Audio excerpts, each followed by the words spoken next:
Good morning. Buenos dias. Bonjour. Welcome to all. Bienvenidos a todos. And bienvenue a tous. I'm Mark Wallace, the board chair for the Colorado Health Foundation. On behalf of the board of directors, I welcome you to day 2 of the 2022 Colorado Health Symposium. Whether you are physically here in the conference room at Keystone or participating remotely via Zoom, I'm thrilled we are joined together in this ongoing conversation on game changers. The status quo has got to go. What a remarkable and timely chant for change. The status quo has got to go. The status quo has got to go. The sign that you see behind me is a sign that is on all of the buildings that I work at. I work for a community health center, and we want to be sure that those who come to us can have a first greeting that is hopefully in a language that is of their heart and welcoming them into our buildings. So I share it with you today as a welcome. I identify as a white male father of 2 daughters and a senior citizen today, un hombre viejo. I'm the grandson of Irish immigrants. I am the first in my family to go to college and on to postgraduate training. I chose to attend medical school and my residency in Los Angeles. I wanted an experience that was rich in diversity, but in communities that were affected by white privilege. I vividly remember the day a young black woman who had lain on a gurney unconscious for more than 2 hours, without anyone suspecting she might be suffering from a complication of pregnancy, being transferred from the San Gabriel Valley Emergency Department to the tertiary hospital where I was on call in Los Angeles. It was only when a nurse at that emergency department in the San Gabriel Valley felt something move in the patient's abdomen that a pregnancy test and an ultrasound was completed. She had severe and preeclampsia and had progressed to eclampsia, which is a very serious condition in pregnancy, and she'd actually begun to have seizures before her transfer by helicopter to our hospital. I was shocked as a young resident that someone could be in that state for 2 hours without anyone thinking that a young woman might be having a complication of pregnancy. I didn't have the words then to express the outrage that I felt. Now I know the response. The status quo has got to go. As a family physician and public health practitioner, I, like many of you and colleagues in health, have worked in community, with community, and for community over the last 2.5 years to ensure and deliver a response to COVID-19 that was focused on people, based on science, rooted in truth, and grounded in equity and justice. It has been hard work, and community members have died. Others may suffer for years with long COVID. We are tired. Many continue to grieve. We long for this to end. But COVID-19 has been a game changer. From our own backyard here in Colorado and at the Foundation, across this vast nation of 50 states, the District of Columbia, our commonwealths and territories, the 574 federally recognized Indian nations, and around the globe into 195 sovereign countries, COVID-19 dramatically exposed the inequity and injustice inherent in so many health systems around the world in a way that could not and cannot be ignored. From infection and illness to testing and diagnosis, from the allocation of PPE and ventilators to the distribution of vaccine and treatments, inequity and racism has been systemically present. From March to May of 2019, my days began with pleas from my hospital colleagues who reported on young Black, Latino, and Asian workers from a processing plant who were being admitted to the local ICUs in respiratory failure. These are young people who would not normally be presenting this way. These doctors pleaded with us to intervene to protect these workers from COVID. Our efforts in public health to do so were met with tremendous resistance and disregard. I was reliving each day what I'd experienced when I received the young Black woman in severe preeclampsia from the San Gabriel Valley. The status quo has got to go. However, as collective communities and agencies, including healthcare policy and financing here in Colorado, we have not only persevered in the face of extraordinary adversity, but have also leveraged the opportunity and the necessity to step more boldly into racial equity work. We're proud that under Karen's and the Board of Directors' leadership, I want to put that up. I meant to do that earlier, so I apologize. The great people on the Board of Directors, so they're all greeting you today. We've leveraged the opportunity and necessity to step more boldly into racial equity work. We're proud that under Karen's and the Board of Directors' leadership, the Color Health Foundation had pivoted before COVID to center our philanthropic and policy work in equity and racial justice. And with the onset of the global pandemic, we didn't see an obstacle, but rather a tremendous opportunity and obligation to deepen our service to Coloradans who have less power, privilege, and income, and to prioritize people of color. Karen has lent her wisdom to help guide Colorado's focus on equity in our response to COVID-19. But it wasn't only wisdom, words, and our work that we offered up. The foundation committed to supporting communities and organizations around the state in your response to COVID-19 by distributing significantly more funding to focus on equity. You stepped up, and we also stepped up alongside you so you could better serve more people of color in your communities. I'm really proud of the work that we've all done in so many communities around Colorado. It gives me great hope that people and practices paired with policy and perspective are creating the new normal needed to bring health within reach of all Coloradans. The game is changing. As some of you know, I live and work in northern Colorado. I'm proud to share a local example of what people can achieve when policy and practice is centered on equity. So many remarkable people committed to equity in northern Colorado selflessly came together in communities to share a collective mission of ensuring vaccine was widely available to people of color from trusted sources.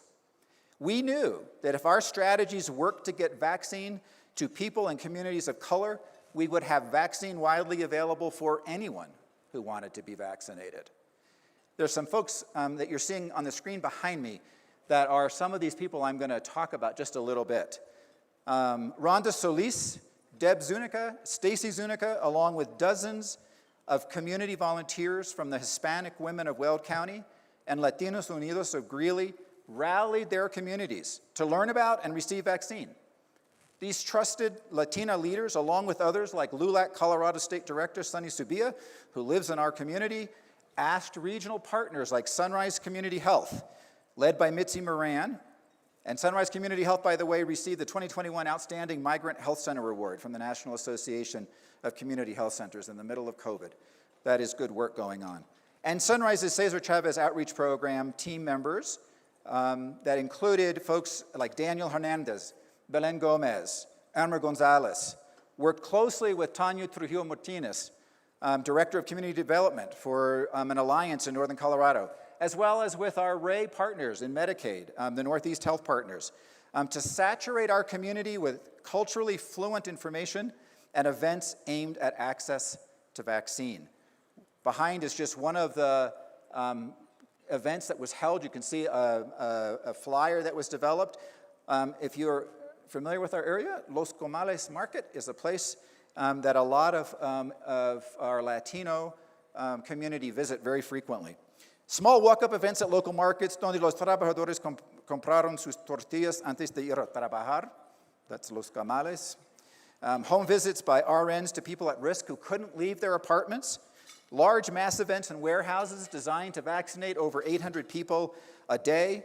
Pop-up clinics at employers that employed large numbers of people of color, and daily walk-in clinics without appointments around the community resulted in getting the COVID vaccine that was prioritized to our part of the state into more arms of people of color than into the arms of those with more privilege and less disease burden. We put equity first, and we tracked it, and we made ourselves get across the goal line. Rhonda, Deb, Stacy, Tanya, Sunny, Daniel, Belen, Irma, Mitzi, Carrie, Jen, and so many more allowed Sunrise to vaccinate more people in Weld County than any other single agency. And the majority of those vaccinated were people of color.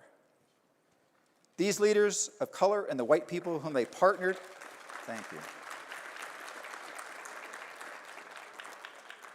These leaders of color and the white people with whom they partnered are the ancestors I think they wish to be for others. With the people, by the people, for the people. Our communities are thankful to one another. We are grateful. Power was shared.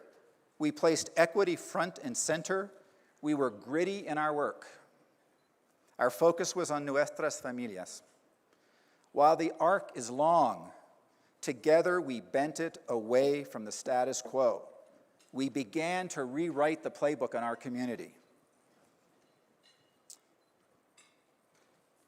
I invite you to actively participate in day 2 of the symposium, in which we continue to feature game changers, people, policies, practices, and perspectives, creating the new normal Coloradans are demanding.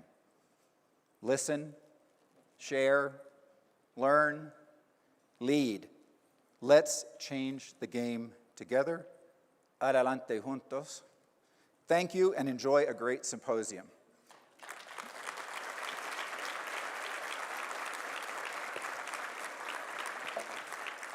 And now it's my great pleasure to introduce again to you Karen McNeil Miller, the President and CEO of the Colorado Health Foundation.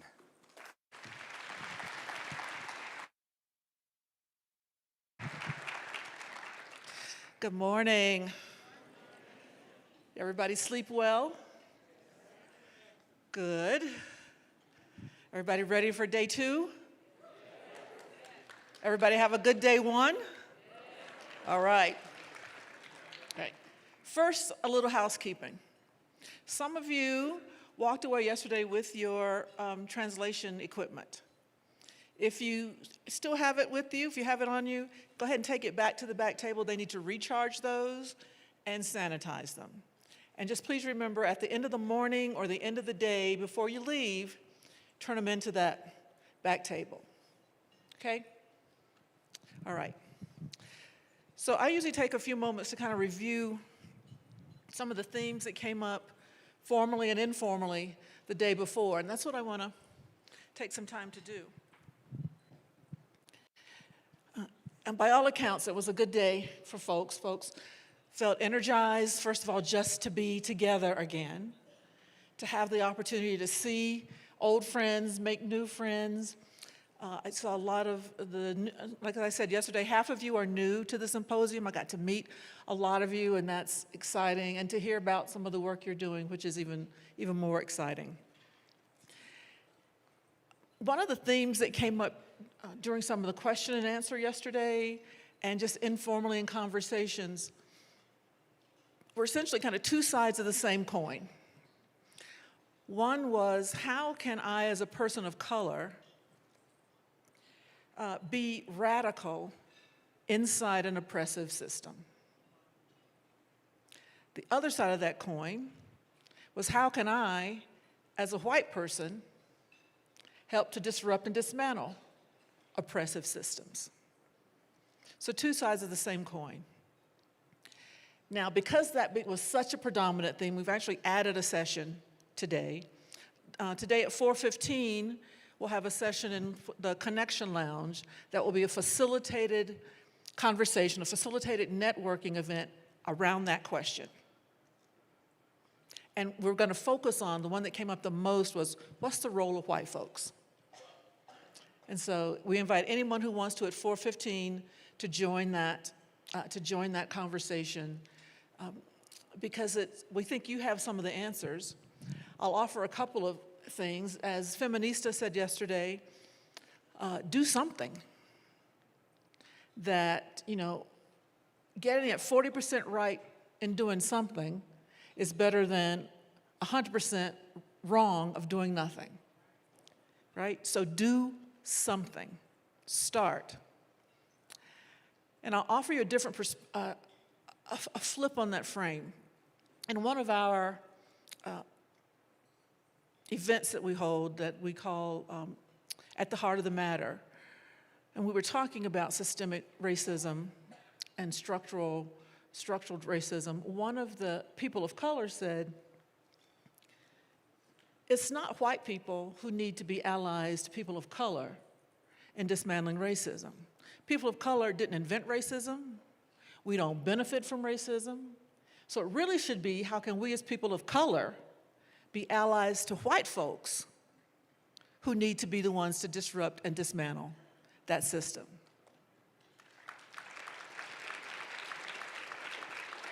So I ask you to take, that's a flip to the frame of your role as ally versus your role as conqueror, if you will. And I also, in my own reading and understanding, have really come to understand the difference between an ally and an accomplice. You can be an ally in thought only. You can be like, I got you. We're here, I'm with you. You can be an ally and be passive. You can be an ally and do nothing. But an accomplice is like in the car with you, ride or die, Thelma and Louise going over the cliff. An accomplice is active in the role. They are with you. They're going to be an accessory to whatever. So think about that, being an ally versus being an accomplice. And for people of color, I get it. Trust me, I get it. And I also understand the need to kind of preserve your job inside a system, but I think everyone has some power, and you have to figure out where the boundaries of your power are. Sometimes it's just to say, there need to be more voices than me at the table. Our diversity committee needs to be more than the 3 people of color we got in this organization. When I was working in leadership development, when I worked for the Center for Creative Leadership, I would work with people of color leaders in for-profit organizations. And part of their complaint was this. Every company, had the notion that we want a person of color on every committee, right? So there's only 5 of them, and there's 10 committees.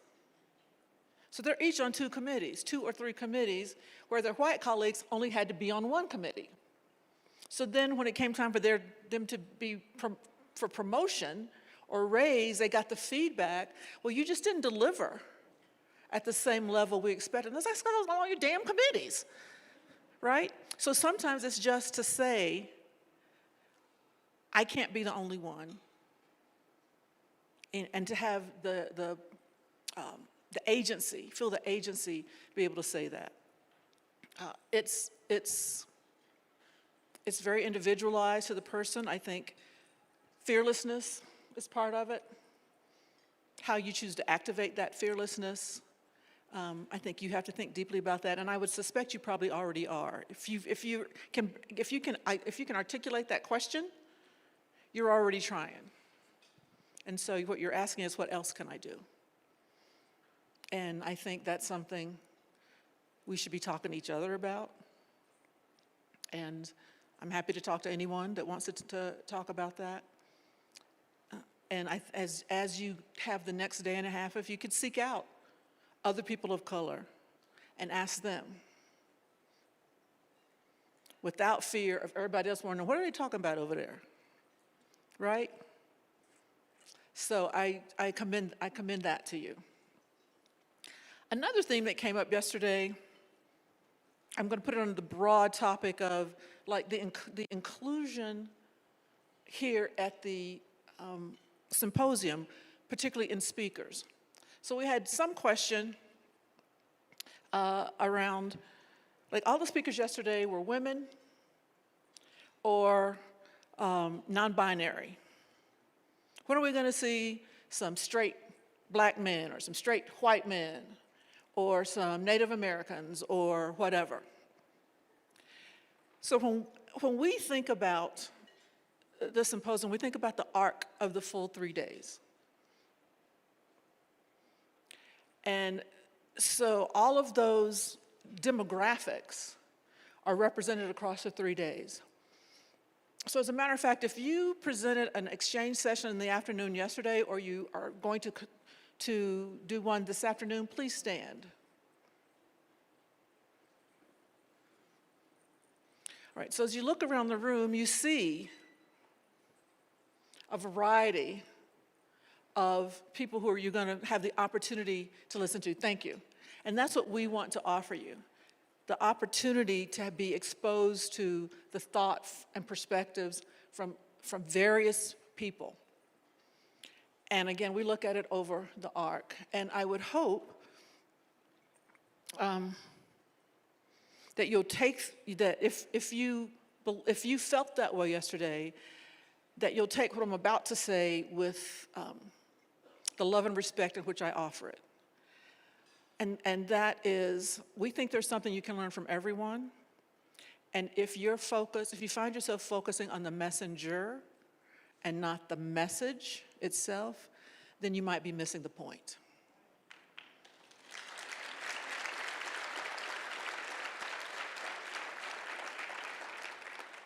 And again, I say that with all love and respect. And we try to honor everyone's voices. And several of you yesterday that have been here for many years, hearkened back to 5, 6 years ago when every person on the stage would have been a white male. And we're commenting on how different it is now, 5 years hence. So I wanted to address that. There was another question that I think is a legitimate question that we have not, to my knowledge, addressed at the foundation yet, and that was about how are we thinking about, or how should we be thinking about, the health effects of climate change on communities. Now, I say we haven't been thinking about that yet. When I leave the stage, I may get an email from one of my staff that says, actually, we are thinking about that, Karen. We just don't have our thoughts together enough to share it with you. But that is something that I think we all have to be cognizant of. Where we didn't get a chance to ask that question yesterday of whichever speaker it was asked about, but it's a very timely and legitimate question. It's something we should all be focused on. Then there was another theme around foundation spending. Okay, this is where we get to the real talk part. So the sentiment is, why don't foundations stop hoarding money and put it to use in community? It's that simple. You're right, it is that simple, but I'm about to tell you why it's not that easy. It is very easy, my experience is it is most easy for family foundations to set up a foundation that will sunset. Meaning it is not meant to be in perpetuity. And trust me, when I win the $1 billion+ lottery on Friday night, the Karen M. Squared Foundation will sunset 30 years after I die. Hopefully that gives us a good 50 years. But for a lot of foundations, and I'll just speak to our foundation, it was set up to be in perpetuity. My board cannot unilaterally decide to sunset the foundation. We would have to get the permission of the Attorney General. I think that is the same. I think that would be the same for the trust. I think that would be the same for Rose Community Foundation. At least those three. Now, is it possible that the Attorney General might say, okay, we'll let you sunset? Yeah, I guess it's possible. Is it likely probable? No. Is it something I'm going to encourage my board to take the time and the energy to do right away? No, because that's hard. So it was set up to benefit Coloradans in perpetuity. That happens with a lot of foundations. Now, a lot of foundations, including ours, have spent over our required amounts. And some foundations have doubled, tripled, and it tend to be smaller foundations are easier to double and triple because the dollars, relatively speaking to dollars like ours, are very small. So while yes, it is a simple idea, while yes, I would love to do it, it's not an easy ask, and it's not a probable ask of a foundation as large as ours with the way we're set up. So I want to just say that. I'm not speaking for any other foundation but ours, but generally that's the way it goes across the across the field. Family foundations absolutely have more leeway, particularly if they still have family members, a living donor or descendants of the donor still on the board. They're much freer to make those kinds of decisions than a board that was founded like ours that happened based on the sale of a community resource. So I just thought we needed to talk about that. Now, another topic of conversation on and off the stage yesterday was the impact of a decision the Colorado Trust has recently made. People were talking to me about it all day, and I was like, you need to talk to them. And they're here, and I'll ask them, will they be willing to talk to you? And of course, they said yes. So they spent some time thinking about how to be able to engage with those affected communities, not just here on site, but afterwards. So I have a slide with kind of what they're going to do, because it was a lot, and I wanted to hear directly from them. So, in general, if you're from one of the affected communities, and you want to try to set up a conversation with a member of the trust, either here today or tomorrow, or next week and beyond, there's an email for you to send your request to. They will then connect you, set up a time and connect you with someone, again, either here or next week, and I suppose you get to tell your preference, and they will make themselves available to talk to any community or any nonprofit from those communities one-on-one. Okay? So I hope those of you who are interested in this will take advantage of this. They are being very gracious with their time, and when I said, why don't you, these people are asking to talk to you, I don't want to be in the middle, they said, of course we will. So thank you, Don.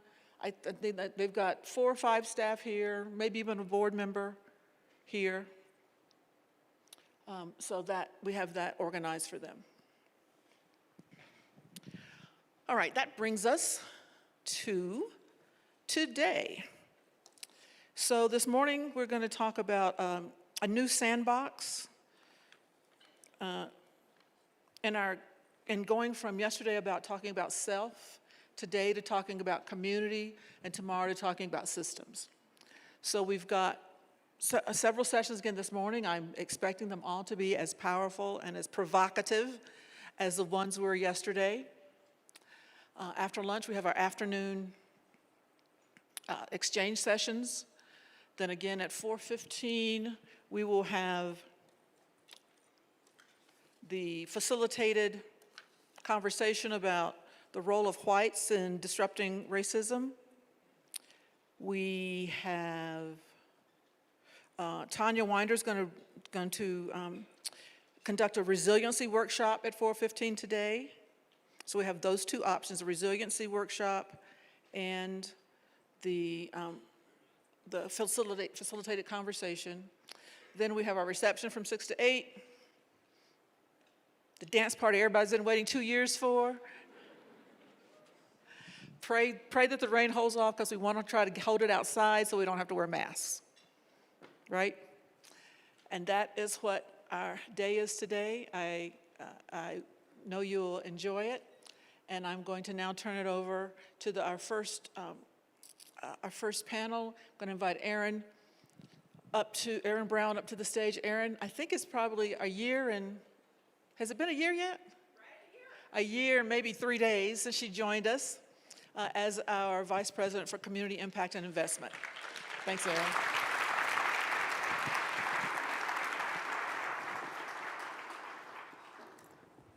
Thank you, Karen. Good morning. How is everyone? And I dropped my notes along the way. Oh, thank you. Thank you very much. All right, I'm gonna get my glasses on. And this has become my new normal. post-pandemic, well, I can't say post-pandemic, as part of the pandemic. I can't see quite as good as I used to. But really excited to be here to kick off our first facilitated panel this morning.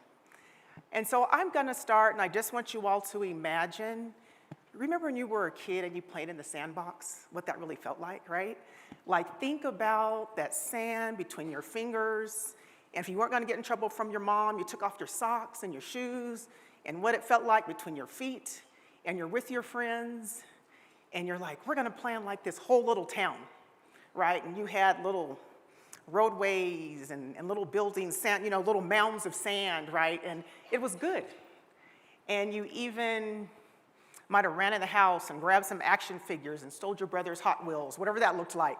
And it was fun, and it was innocent, and you really played in that way, right? But then we grow up, and you start to hear, can we just all play nice in the sandbox? So, right, like how many of us have heard that in the course of our journey onto adulthood and in our professional careers? So then as that happens, the connotation of playing in the sandbox is really very different, right? From when you think about the innocence, of that. And oftentimes when you think about that, it does become, because to play nice sometimes, do we have to compromise? It comes about compromise, right? And so really excited today for us to think about, we don't have to compromise. We shouldn't have to compromise for the well-being of our communities, for the well-being of our health, and for the well-being of creating communities of care, right? So that we all can thrive. And so that's what we're gonna spend this morning's session on, talking a little bit about that with some game changers. So with that, I'm gonna ask my panelists to please join me here on stage. So come on up.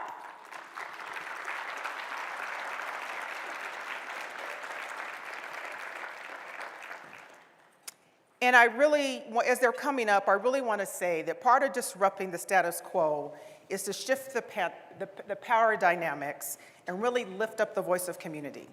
And as we heard yesterday from our panelists and our speakers, we know that community members are their own best advocates. They know what they need. And that's exactly why we must create a new culture where we share a space and create sandboxes where we all can play in addressing the ongoing inequities across our neighborhoods and in our communities. And so I'm excited to step over here and join you all here on stage. I am excited this morning to have Papa Dia here with us.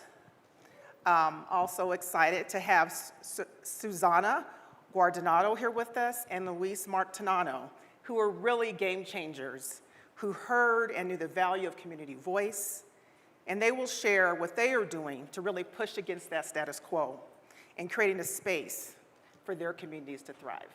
So thank you so much for being here with us this morning. Really looking forward to our conversation. Thank you. So with that, you can do it much better than I can. And so before we dig into the conversation, I'm gonna ask each of you to share just a brief introduction. Tell folks who you are, and tell them about the work that you're doing each day in your communities. And so Papa, we'll get started with you. Good morning. Good morning, everybody. So thank you, Aaron, for having me. My name is Papa Dia. I'm originally from West Africa, Senegal, a French-speaking country. Came to the United States, it's been 23 years. And as most immigrants, I came to this country to seek economic opportunities to support myself and the family that I left behind. Talking about childhood, you get me thinking about my childhood a little bit. So I came from a large family. My mom had 13 kids, my dad had 25. Yes, a soccer team with subs. So growing up, it was challenging. We came from a poor family. I grew up chasing my next meal. I remember vividly, in order to do my homework, I had to walk for miles and find light on the street. That's the space that I grew up in. And the reason that I wanted to share that with everybody this morning is even though we might have a very challenging childhood, but all those days will prepare us to be sitting on the stage this morning and to share my journey with you. Thank you.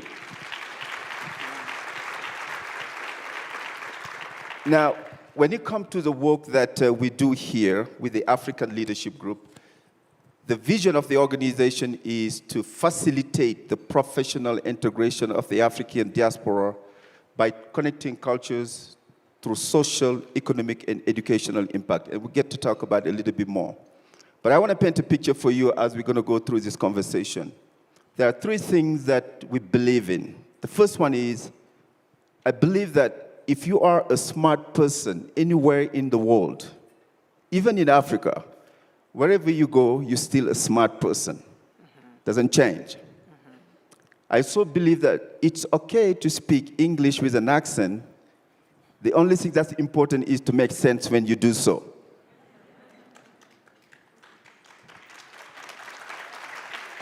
The third thing is always remember, if you are not at the table, you are on the menu, and we'll get to talk more about it. Thank you, Aaron. All right, thank you. Susanna.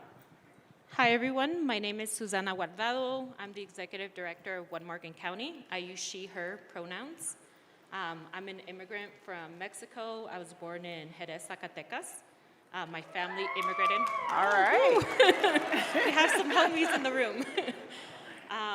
We immigrated, or my father first immigrated wanting to work a year at a meat packing factory in Fort Morgan because he knew that he could make easy money, these are his words, with an employer who didn't really require English as a known language. But what happened after the year, and he had actually wanted to publish a book back home, is he brought us over because he felt like it was a really safe community. It was a really stable community, and I have called Fort Morgan home for like 20 plus years. Through just circumstance, I was a college student, moved back home just because of some family circumstances. Following some months, I had a sister pass away, and I was her main caregiver, where I was babysitting her children. I kind of like, I needed work. I needed something to do, and the sister that's next to me in the line, so sister number 3, I'm number 2, said like, oh, there's this position with One Morgan County. I think it fits your values, blah, blah, blah. I kind of like, I'm not ready. I didn't complete my bachelor degree, and that we just had that conversation, and it just came down to, if you don't apply, I will apply for you. So I had to do it. I got the position as a Latino outreach specialist. Eventually, after 6 months, I was an interim director through a lot of chaos, and have been here since. It's been a very rewarding experience, but also kind of traumatic because I wasn't familiar with the nonprofit industrial complex and that sort of thing. But I have really found a family with my team and the community that I work for in Fort Morgan. Just so you know, we consider ourselves number 1 just in language diversity. 40% of our households speak a language other than English. And I think that's something to be proud of, that so many people want to call Fort Morgan home. And we embrace that. We don't look at deficits with our work with immigrants and refugees. We focus on, so many people want to contribute, call this place home, and that sort of thing. And I think it was a change with the organization I was before. I think it followed a lot of traditional immigrant integration models with, you learn English, you then apply for citizenship and that sort of thing. We have programs like that, but we really believe in choice. Thank you.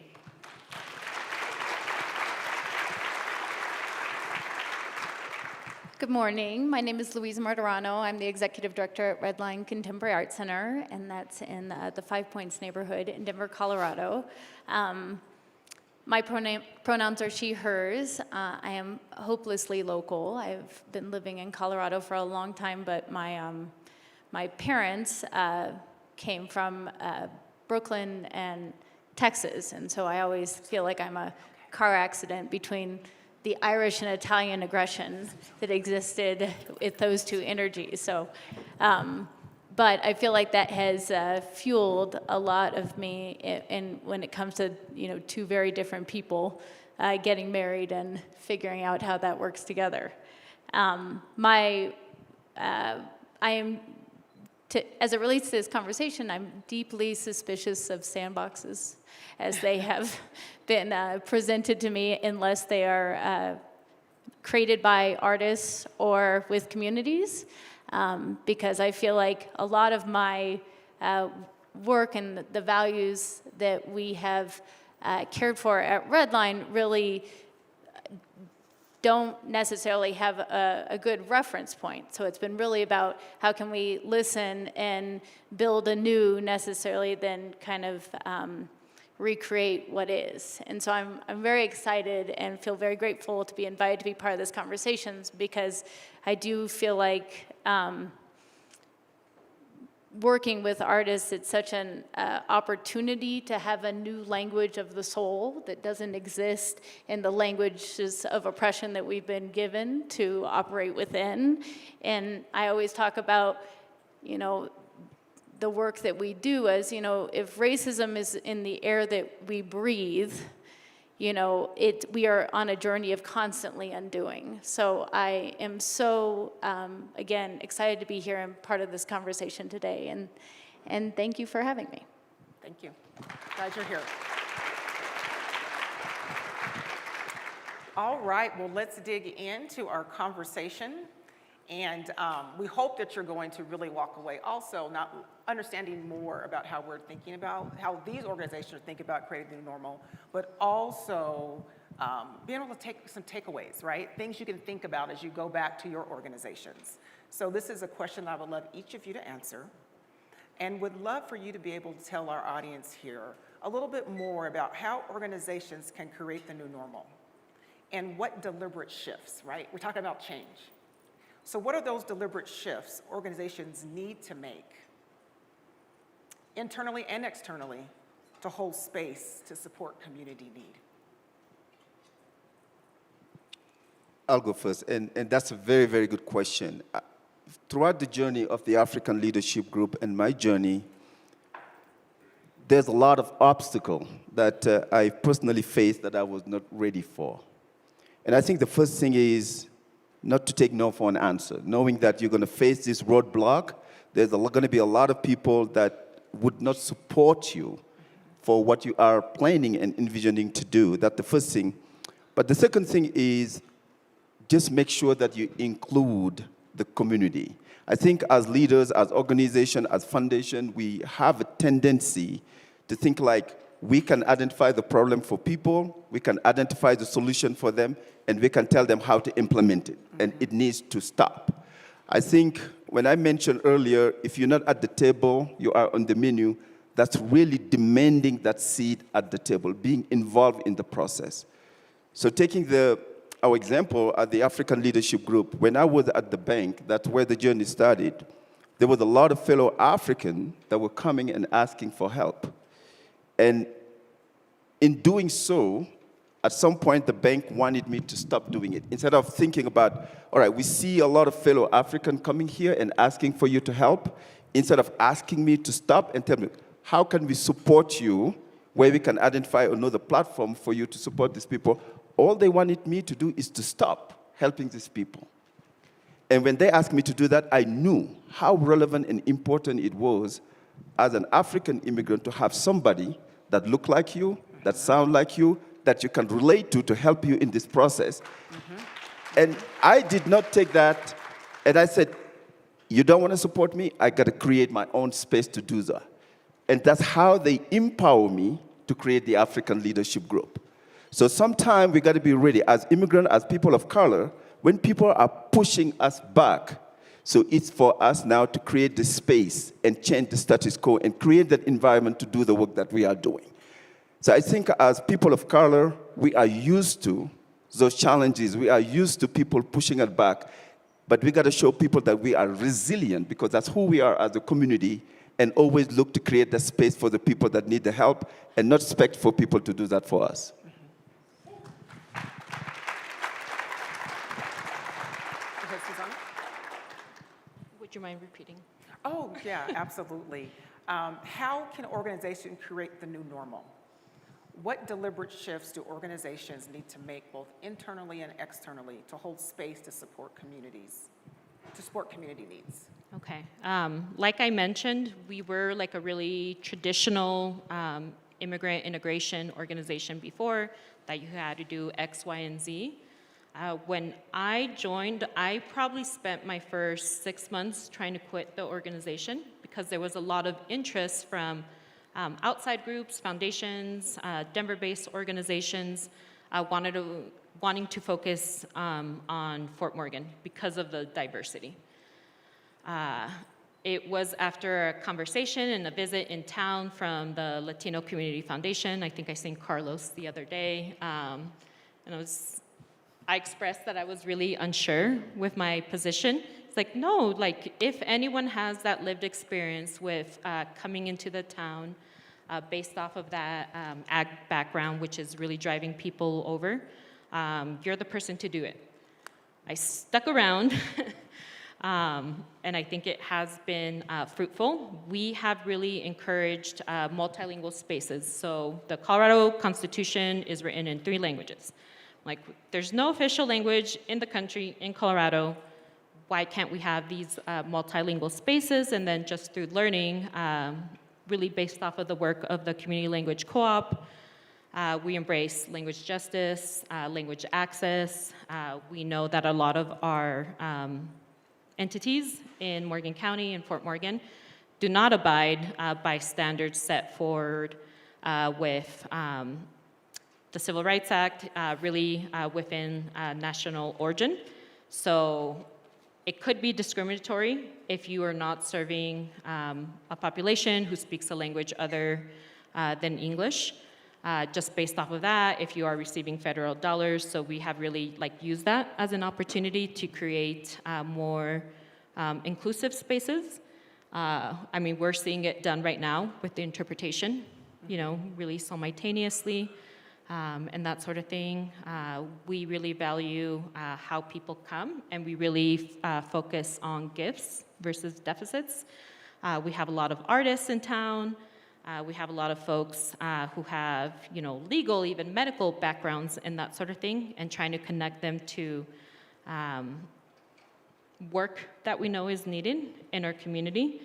That isn't always embraced, but I think I've become an ache in a lot of our stakeholders' minds and that sort of thing. And it's something that I'm happy to hold right now as we're creating this new normal. I think I was more complacent before with, oh, this is a commissioner, this is a city council member, blah, blah, blah, use language that kind of pertains to them, and really making them feel comfortable and not the communities that we're serving, which again is like a majority minority per the term.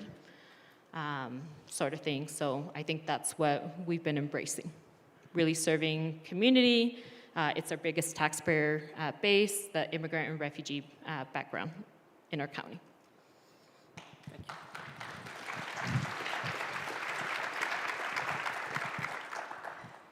I have a hard time thinking about what I'm going to say because I'm more interested in what they're saying. So I think about creating space at Redline as first, and how we pivot to a new normal is, first, is there space available and who has access to it? And how can we reflect as an organization the work that we're doing and what we want to do and imagine? And so if we can't reflect that work from the inside, how can that be welcomed in from the outside? And, I think the best thing that ever happened to Redline, I originally was working in museums and record stores. And the weird relationship between museums and record stores is you oftentimes stumble upon a really mean elitist person. And I was like, oh gosh, if I ever get the opportunity to either run my own record store or potentially run my own art center, this is not how it's going to feel when I walk through the doors, which is really, I felt, was the most important part of any organization, is how you feel when you walk inside. And do you see yourself there? And do you feel that it's something that the door is open for you, not get slammed in front of you? And emotionally, I was thinking about that space because I was an empath and I felt it deeply. I almost lunged over a counter against someone at Wax Trax who gave my mom a hard time about buying the English Beat record. And I'm just like, why is this human being like this to my mother? So anyway, that's all a lot of not important information, but it just gives you a sense of, I feel like really you got to do the work internally, and we have approached this at Redline not only as making sure that we have a staff that reflects the communities that we want to work with and support, but also board leadership, also HR policy. When my father was going through prostate cancer, and I was his primary caregiver, and I was taking board meetings in the shower of the emergency room bathroom, I realized that, when my staff member needed to go to Nigeria to adopt her baby, we were going to be fine with her working 2 years full-time remotely from Nigeria, because that's what you need to do. She was trying to have a baby. I was trying to care for my father, and you know what? The work is still happening, and it doesn't stop, but you need to be able to imagine that these different ways of working are possible because humans are doing it regardless. And so, I always say the humans should drive the systems, not the systems drive the humans. And I always am looking for how humans can, and how people and communities can better inform the systems that we build.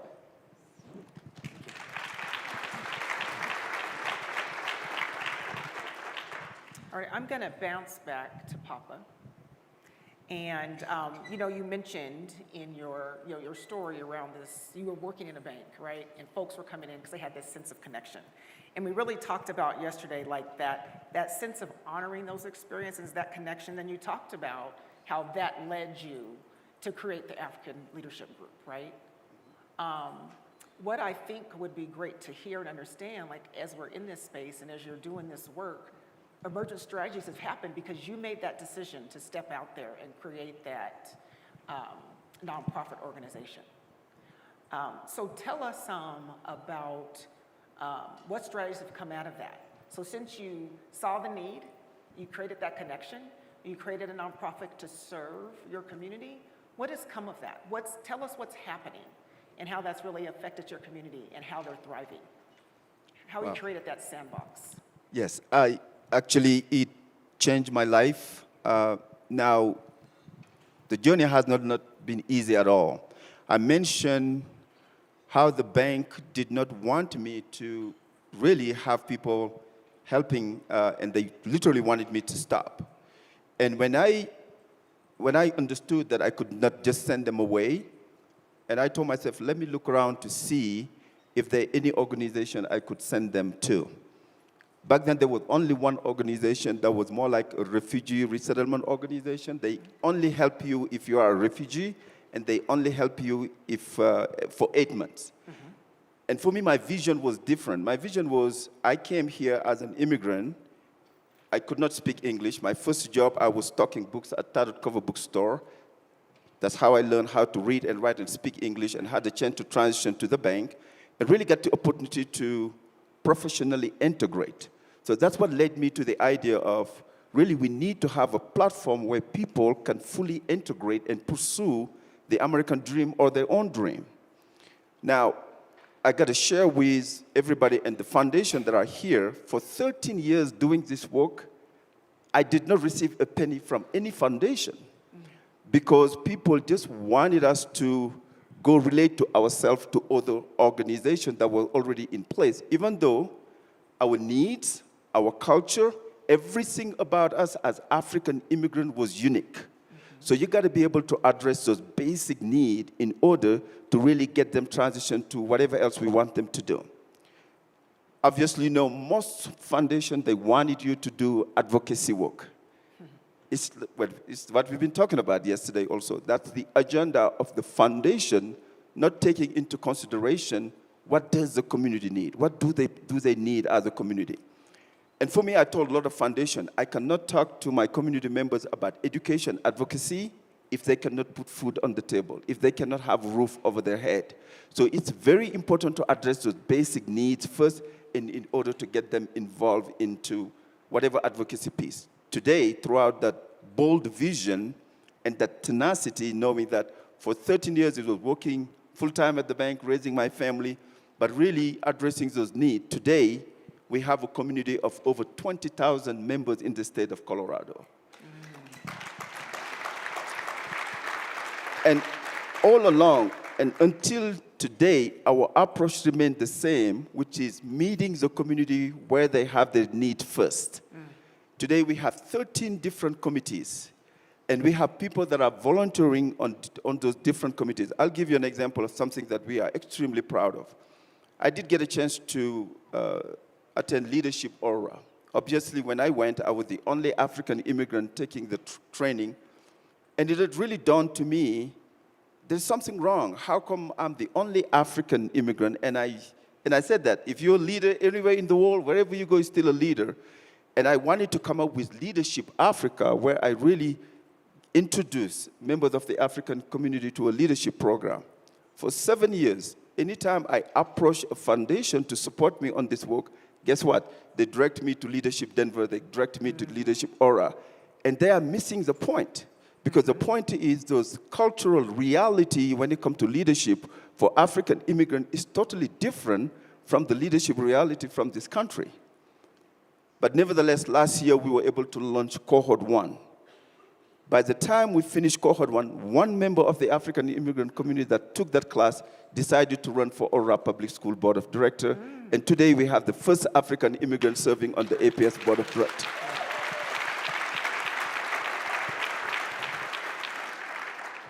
And just a simple example, I am sitting here.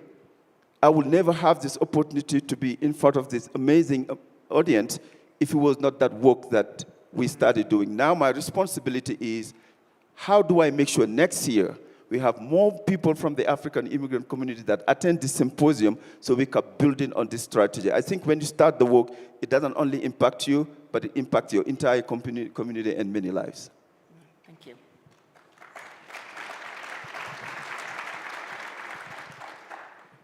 Louise, I'm going to pop this question over to you. And so in conversation, you really spoke about change being constant, right? You even spoke about it, in your when you think about how do we create new space, right? How we think about policies internally to really help folks thrive, even within your organization. But also in that, in the work that you do, with all the change that's really happened over the last 2.5 years, you've really worked to create a space where artists can thrive. And so would love to hear, like in your arena, what does that look like? What are the transformational spaces that you've really been able to help support and create so that the artist community can thrive across Colorado?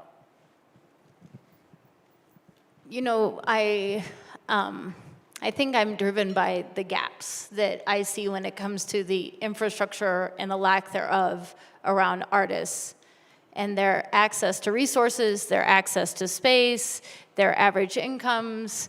Also, I feel like it's the one career you wake up and it's not like you wake up to an office, a work phone, a computer, an HR team. It's just like it's all on your shoulders to figure out how the ideas that you want to realize are going to be resourced and implemented for the benefit of so many.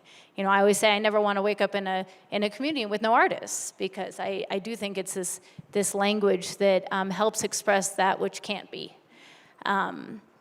So I think about infrastructure and the ecosystem of support around artists and communities a lot. And one of the first things that I did when I got to Redline was there was a small rental fee being asked for the studios, and my first grant request was to make those free.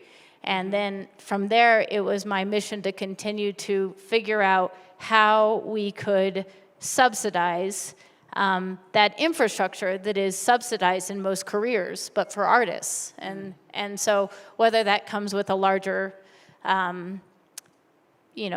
salary or income or more affordable space, that's kind of what has driven Redline's, purpose to create not only the residency program at Redline, which provides free studio space for 2 years alongside subsidies for professional development and opportunities to connect with a greater network, but it also has informed the Satellite Initiative, which is now 5 spaces, which really tries to broker access to affordable space for artists so that they're never paying more than $1 per square foot on a monthly basis. And I always think about, where's the burden based on who we're working with, and how is it necessary to be, and I love Karen's phrase, an accomplice.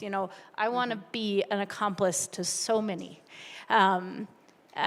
in this work, because, I feel like the capacity it takes sometimes to do that language translation between, say, a developer or a building owner and an artist is a lot, but I can leverage the credibility and the trust that Redline has built over 13 years in doing this work, 14 years in doing this work, to make that process a little less burdensome on the artist who has less access to resources and less infrastructure around them to make those deals work.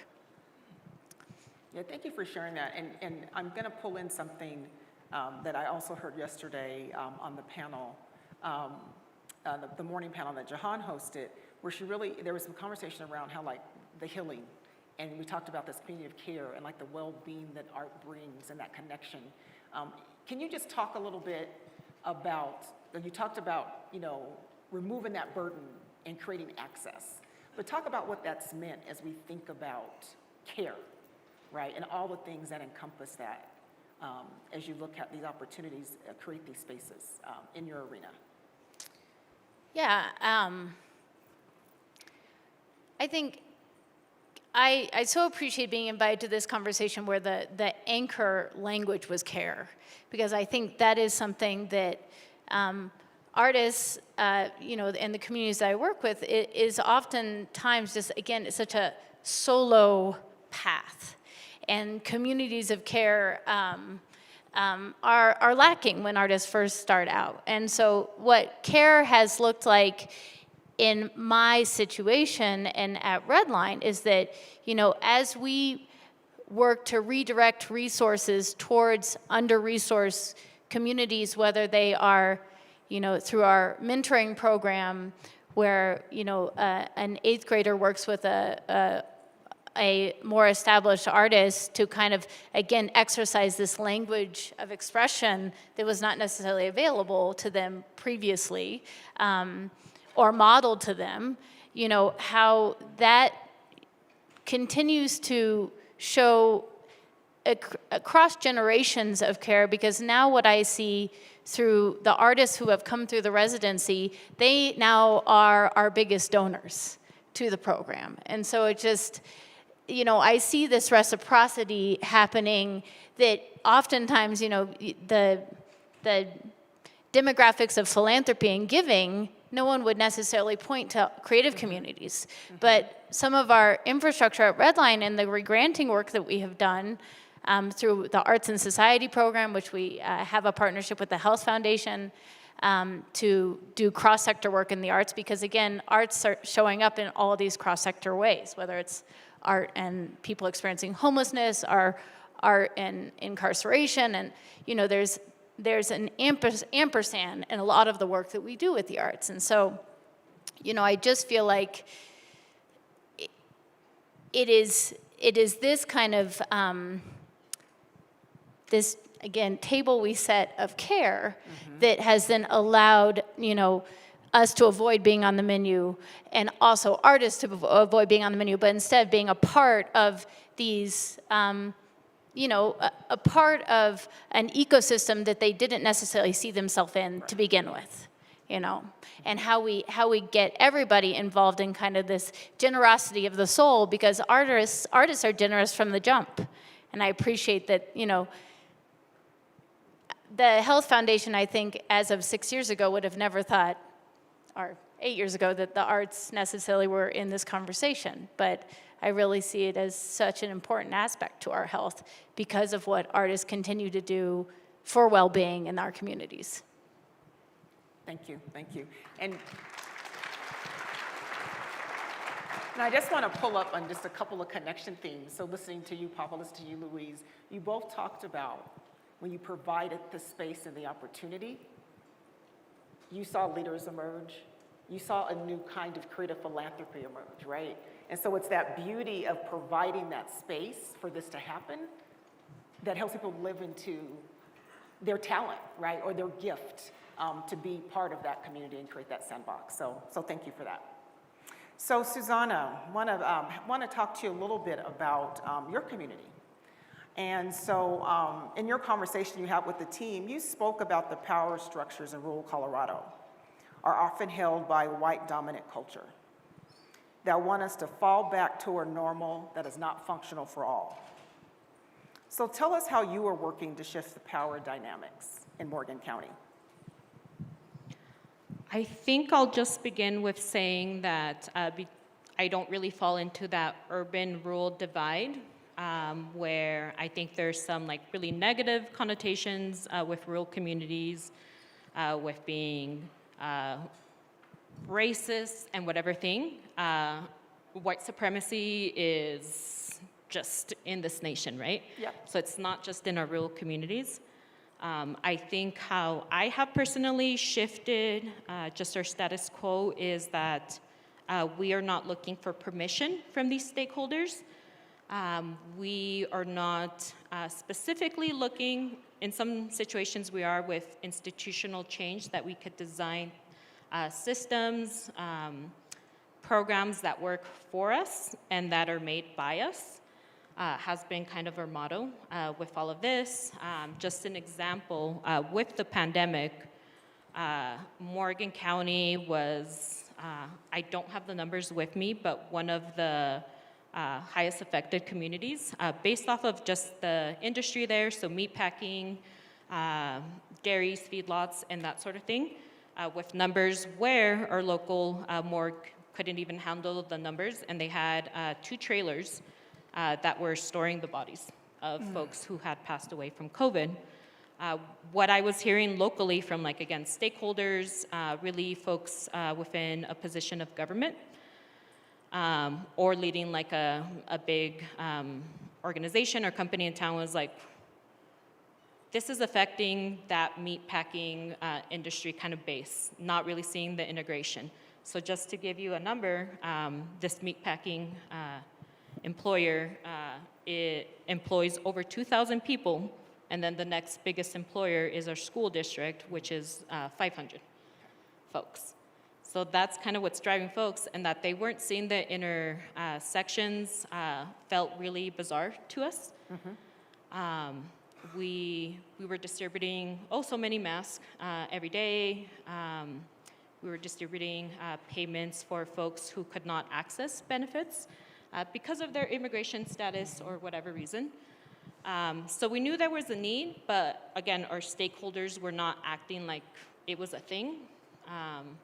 They, I think, really fell into national rhetoric with just, we heard a lot of phrases with the pandemic or a lot of whataboutism, which we had a pretty prominent Save the Children movement, which we know is, based off of QAnon talking points, so again, based off of really racist rhetoric. It was really challenging, and I think hard for our staff to kind of face that, But we knew that our direct work with that multilingual population was really worthwhile. We always had people come through for testing. We always had people come through for mass vaccinations and that sort of thing. And we really built a community with our health department, Northeast Colorado Health Department, with having a community health worker program. So it wasn't just us as an organization. We knew this was a public health matter. I said I would do a shout out, so if you wouldn't mind.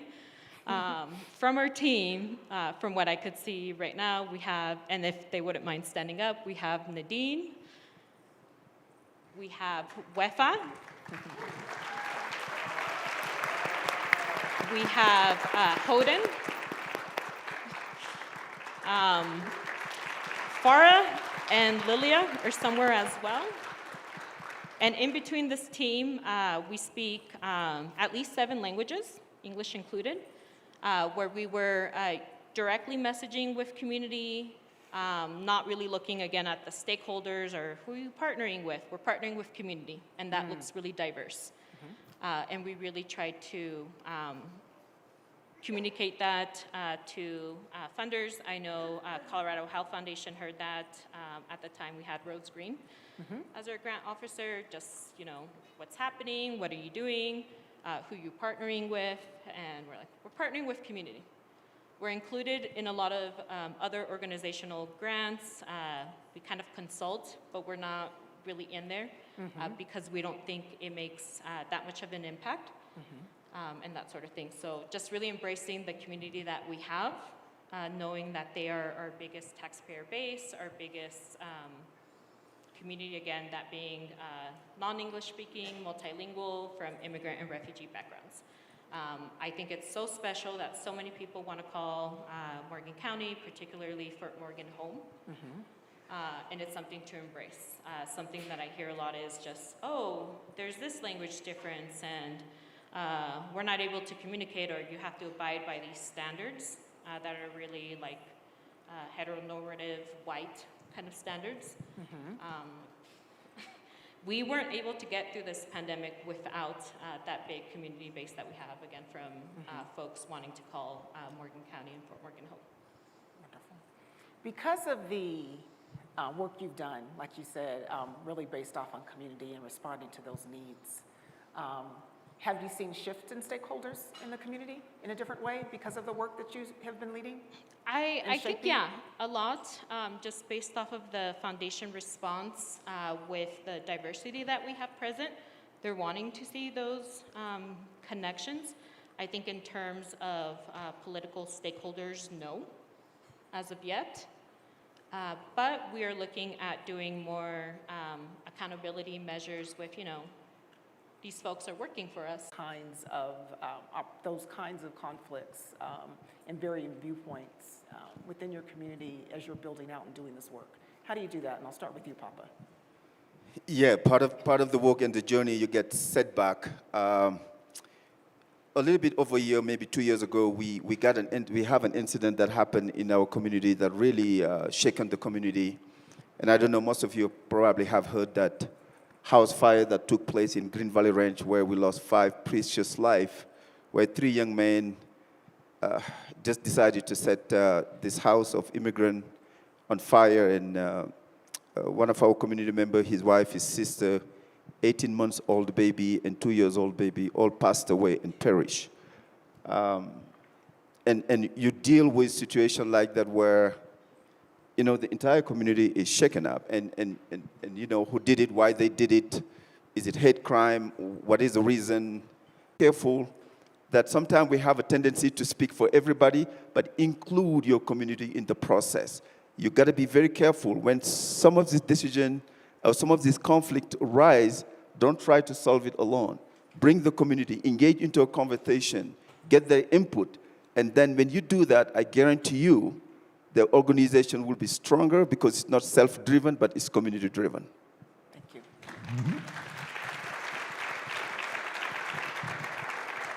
Ivana? Just to touch on those points, Papa, I have also been brought in as a voice for all of Morgan County's immigrant and refugee communities. I'm like, no.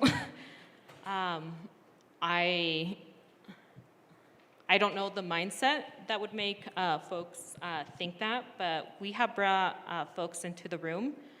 But again, I think there's frustration with how slowly things could move with at least government and sort of things. So folks are just wanting to use resources in terms of like foundations or finding fiscal sponsors and that kind of thing to see the changes that they want to see now that would not only benefit their children, but themselves.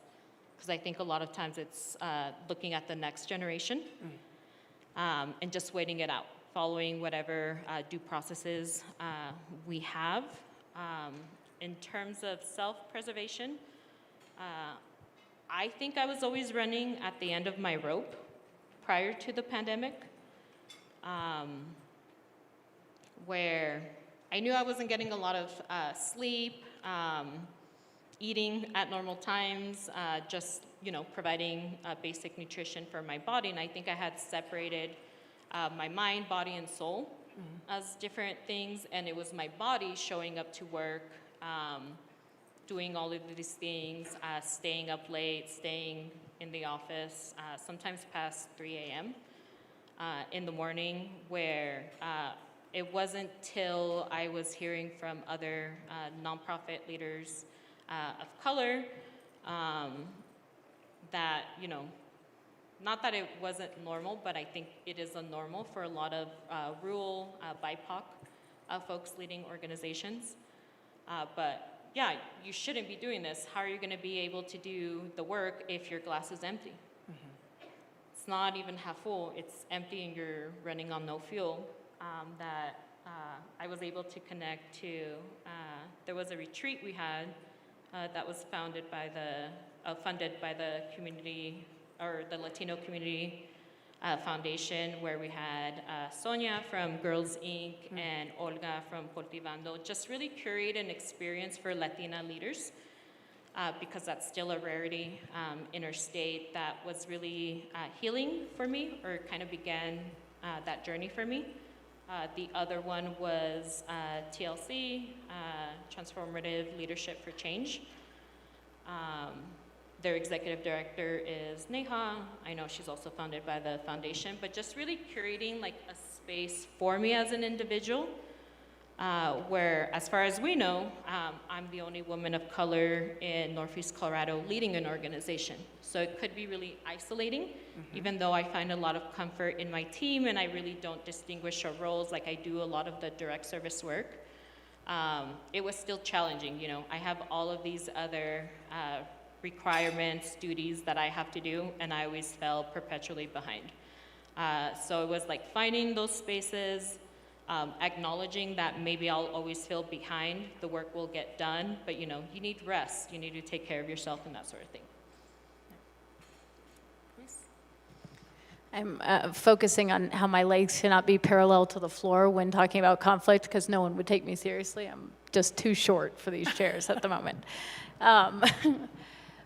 But as a human, I feel like I am conflict averse, and so I always think about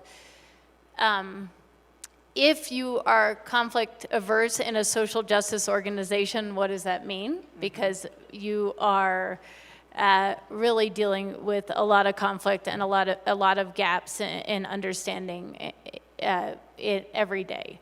And so, when I think about the type of conflict we have had in working with different communities around different community-driven solutions, I definitely just want to echo my colleague, Papa, here, saying how important it is to have community members and, your partners helping you build how you address conflict together.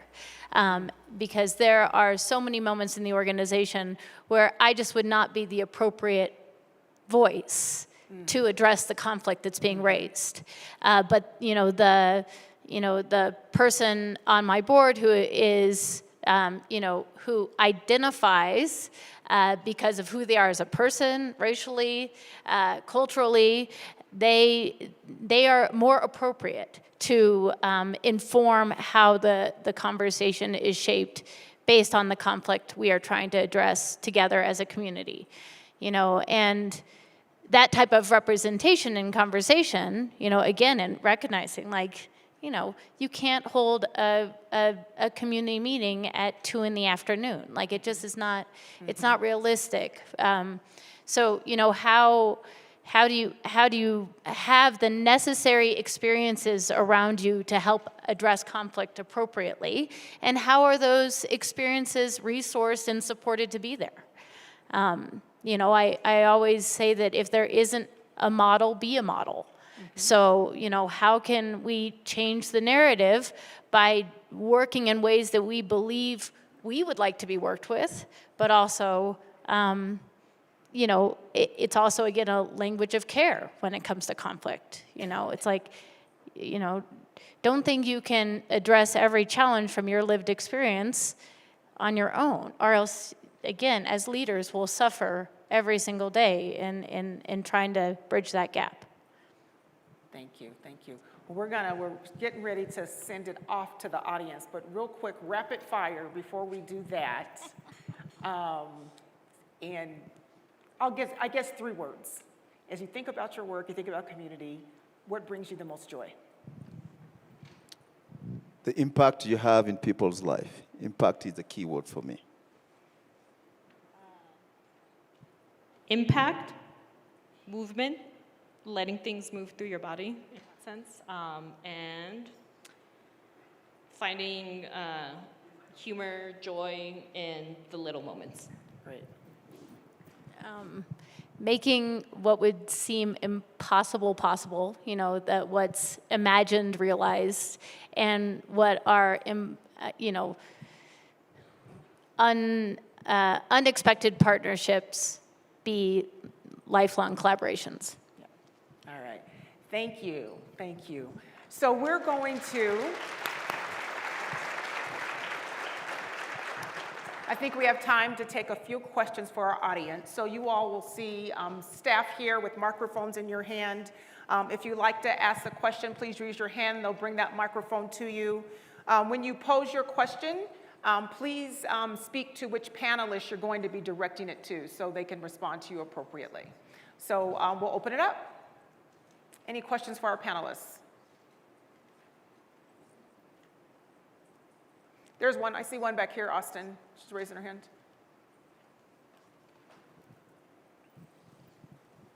Thank you. My name is Luz Galicia. I'm from 9 to 5. And yesterday during the Dr. John Paul, I said that I have the comment that reinforced that I was in the right place. I just want to thank you, all of you. Thank you for saying that you can make the impossible possible, because that's what we're doing.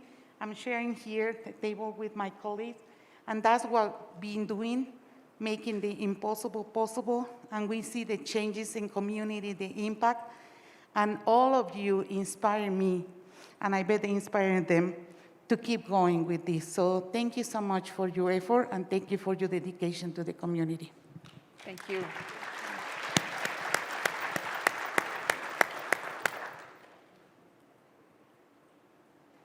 Oh. Thank you so much for sharing your wisdom. I wanted to know how we, as your fellow nonprofit partners, can support your work. Does anyone want to take that? I think all of you are nonprofit partners. So Yeah, thank you so much. That's a very, very good question. In fact, as an organization, we just started a movement calling Breaking Barriers and Building Bridges. And I think as a community at large, we have a tendency to address all these issues in isolation. I think the more we can spend time together, the more you can come in our community, sit with us, engage with us, and invite us to that space where we can get to know each other. I think that will be a very good starting point. So if we can start there, that would be great. anyone else want to chime in on that? I think in the same boat, where in the spirit of collaboration, we could have like specific affinity spaces, for BIPOC groups where I know that that is happening, but really embrace that.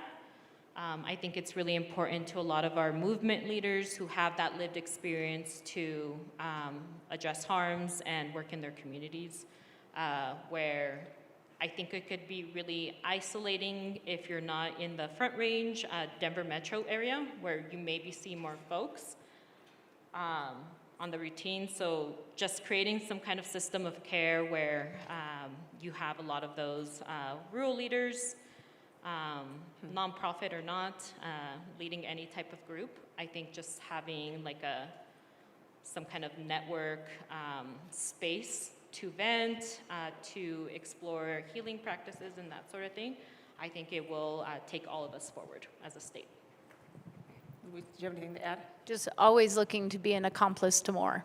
So would love to learn about the work you do and, yeah, see how we could help each other. Making connections. We have that connections corner, so please take advantage of that. So wonderful. And so we are, I'm gonna take one question. We have one back here raising their hand. This will be our last question, and then we'll have to get ready to move into our break. Good morning, Stefania Vasquez with Mutual Aid Partners. Thank you again for your time and sharing your stories.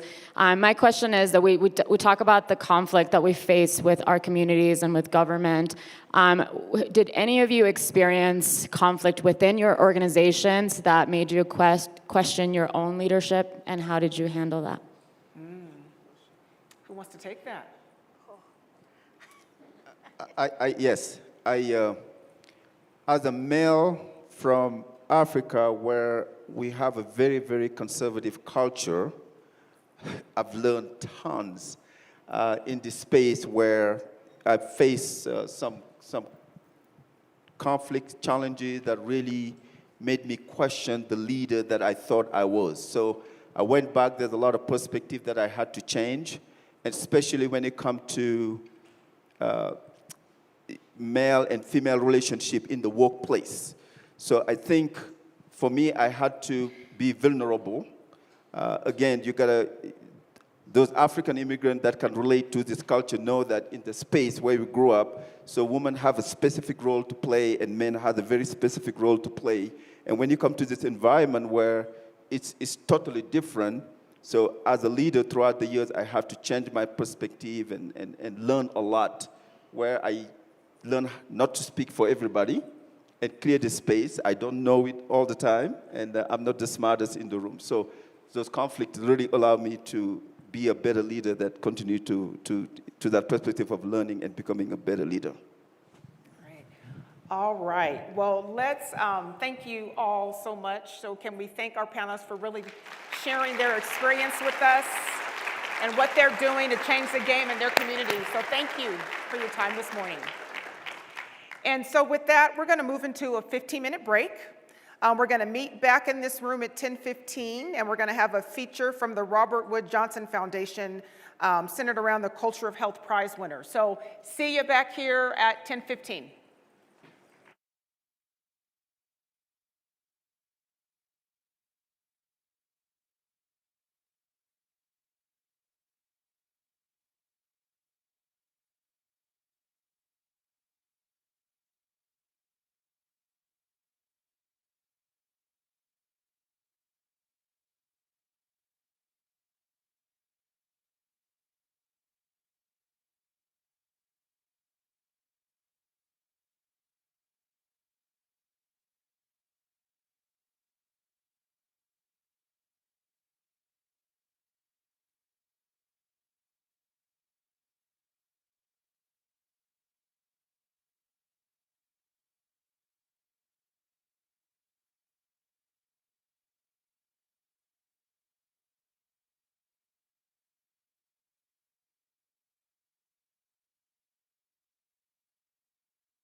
Hello, everyone. The program will begin in 4 minutes.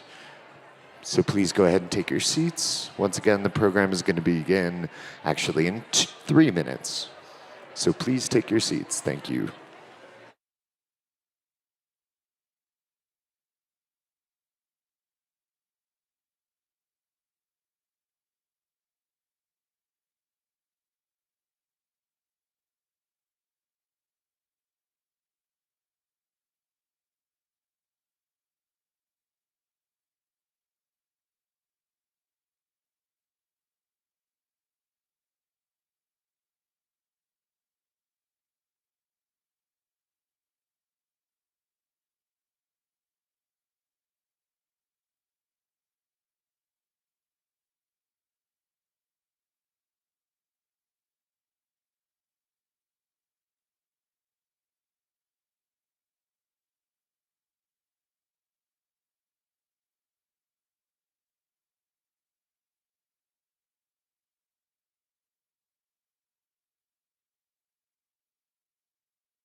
Are they going?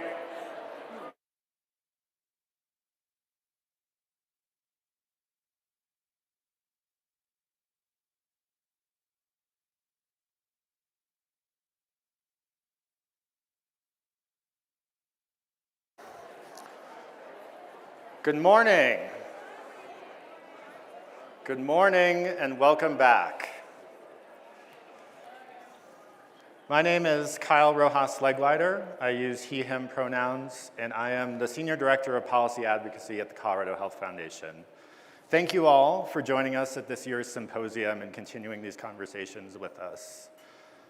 My colleague Aaron Brown began the last panel by inviting you to imagine a sandbox.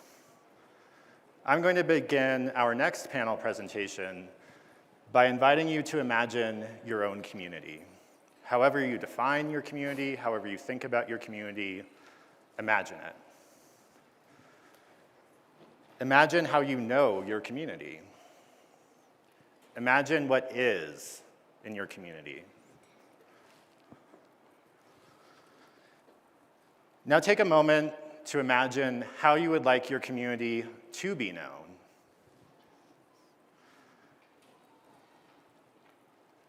Imagine what you would like to be in your community.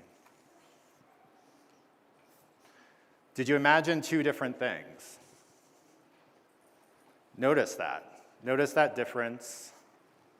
Notice that gap. That gap is where the work is. That gap is the difference between the status quo in our communities and that new normal that Aaron mentioned in the last panel. I'm pleased to introduce you to our next conversation, where we will get to hear from 4 people who have been called to the work that lies in that gap.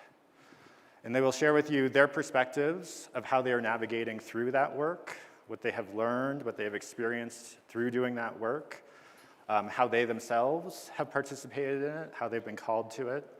And I'm excited to introduce you to 4 very incredible people, so I'll invite them up to the stage now to join me.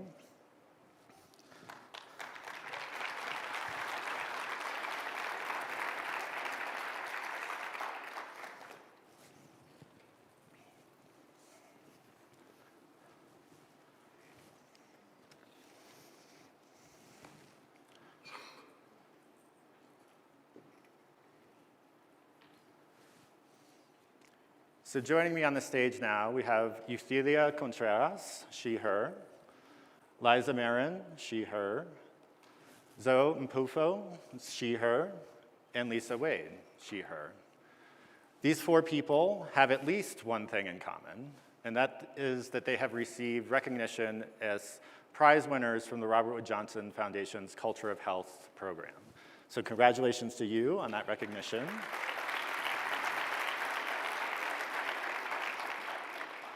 That recognition is not the only notable thing about these people, and so I'm going to let them introduce themselves to you. And my first question to you all is, help us to meet you, for those of us who have not had the pleasure of meeting you before. Help us to know you in the way that you would like to be known, and bring that into this space. So we'll start with you, Euthelia. Thank you. My name is Eudelia Contreras. I live in Leadville, so very close by. I am the lead community organizer for Lake County Build a Generation. My main focus in my work is community organizing in manufactured home parks. Most recently, we've accomplished our first resident-owned community in Lake County, something that we're very proud of. Thank you. I have lived in Leadville for about 30 years. Before that, we came from California. Before that, from Mexico, from Zacatecas, from Chalchihuites. It's always interesting because I get asked, or when I'm talking to folks, like, oh, Leadville, it's a beautiful place with the mountains. Like, I bet you grew up skiing, and what brought you all here? Because we came for the mountains and the skiing, and I'm like, we came for housekeeping work and construction work is what we came here for. I'm now starting to learn how to ski because of wonderful programs that we have now in Lake County. My kids are learning how to ski and how to love the outdoors, but that's not what it was for me. Growing up, I was your child that probably checked off all of the boxes on an adverse childhood experiences. I remember very clearly being in the 8th grade and sitting in the very back in the auditorium because I wasn't sure if I was even going to high school because my grades were so bad, attendance was bad. And now I sit in that auditorium as the president of our local school board. Yeah. So thank you so much for having me here today. Good morning. I'm Liza Marin, and I am with the San Luis Valley Local Foods Coalition. I'm coming to you from the great San Luis Valley. And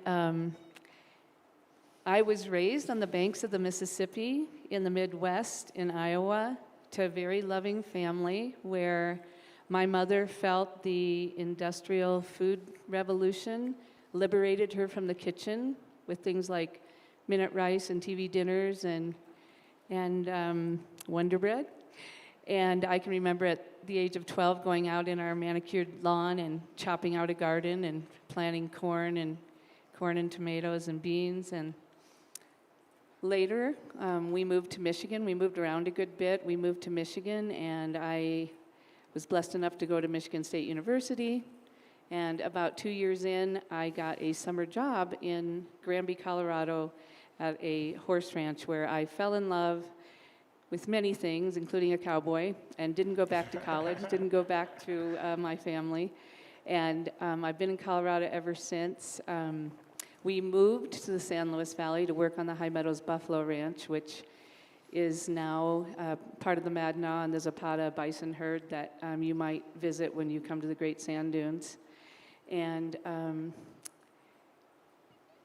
my cowboy didn't work out, but so I went to work for the Saguache County Department of Social Services, where I met the lechuqueras of Center, the lettuce workers there, and made a very good friend who, she spoke Spanish, I spoke English, but we were friends despite. And it really inspired me to go to Adams State at a late age and get a degree in Spanish and learn that language. And it was there that I learned that the jerky she shared with me was venado, or deer, and I was very thankful to learn what that actually was. During that time, I ran a youth mentoring program and became a foster mother through that experience. I bought a home in Saguache, which I believe there's actually more people in this conference that are in my hometown. Saguache means the land of blue water, the land of blue sky, depending on who you talk to, but it's a Ute word, and we are on stolen lands from the Ute, the Dene, the Pueblo people, and many others who use the San Luis Valley as their summer grounds. And then as we were doing this work with youth, we talked about how we wanted to involve healthy eating, active living. And the Colorado Health Foundation was a very integral part of funding us. We were the first cohort of Live Well communities.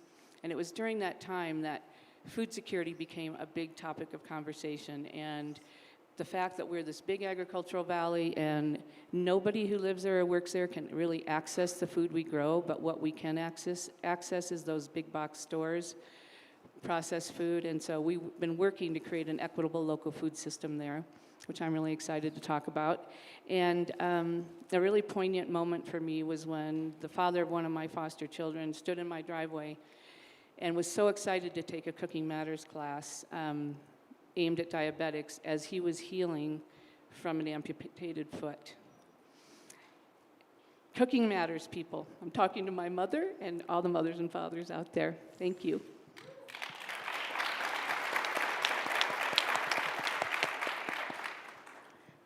Good morning. My name is Zoe Mpofu. Full name is Osuwang Uwe. I am coming to you to reflect on my work in Buncombe County, which is in western North Carolina, or you may have heard of Asheville. Asheville is also the ancestral lands of the Eastern Band, and so we're honored to continue to be beneficiaries of preserving. And if you're not familiar, western North Carolina, we are some of the oldest mountain ranges, the Blue Ridge in the world. So I have been doing my best to understand what it's like to be in young mountains. So so breathing.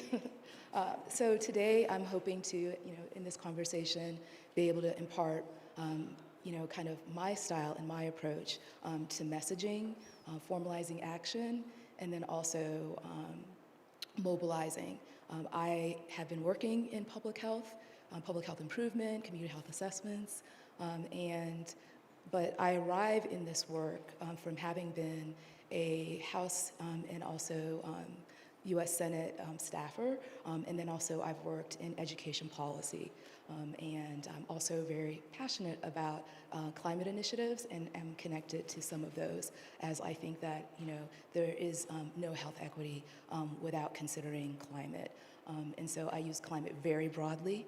And so today I hopefully will be able to share with you some of the tools that I have used to keep the conversation on equity, inclusion, and belonging hot, but defined by those who care about an inclusive world that is driven by Ubuntu. In other words, I am because we are.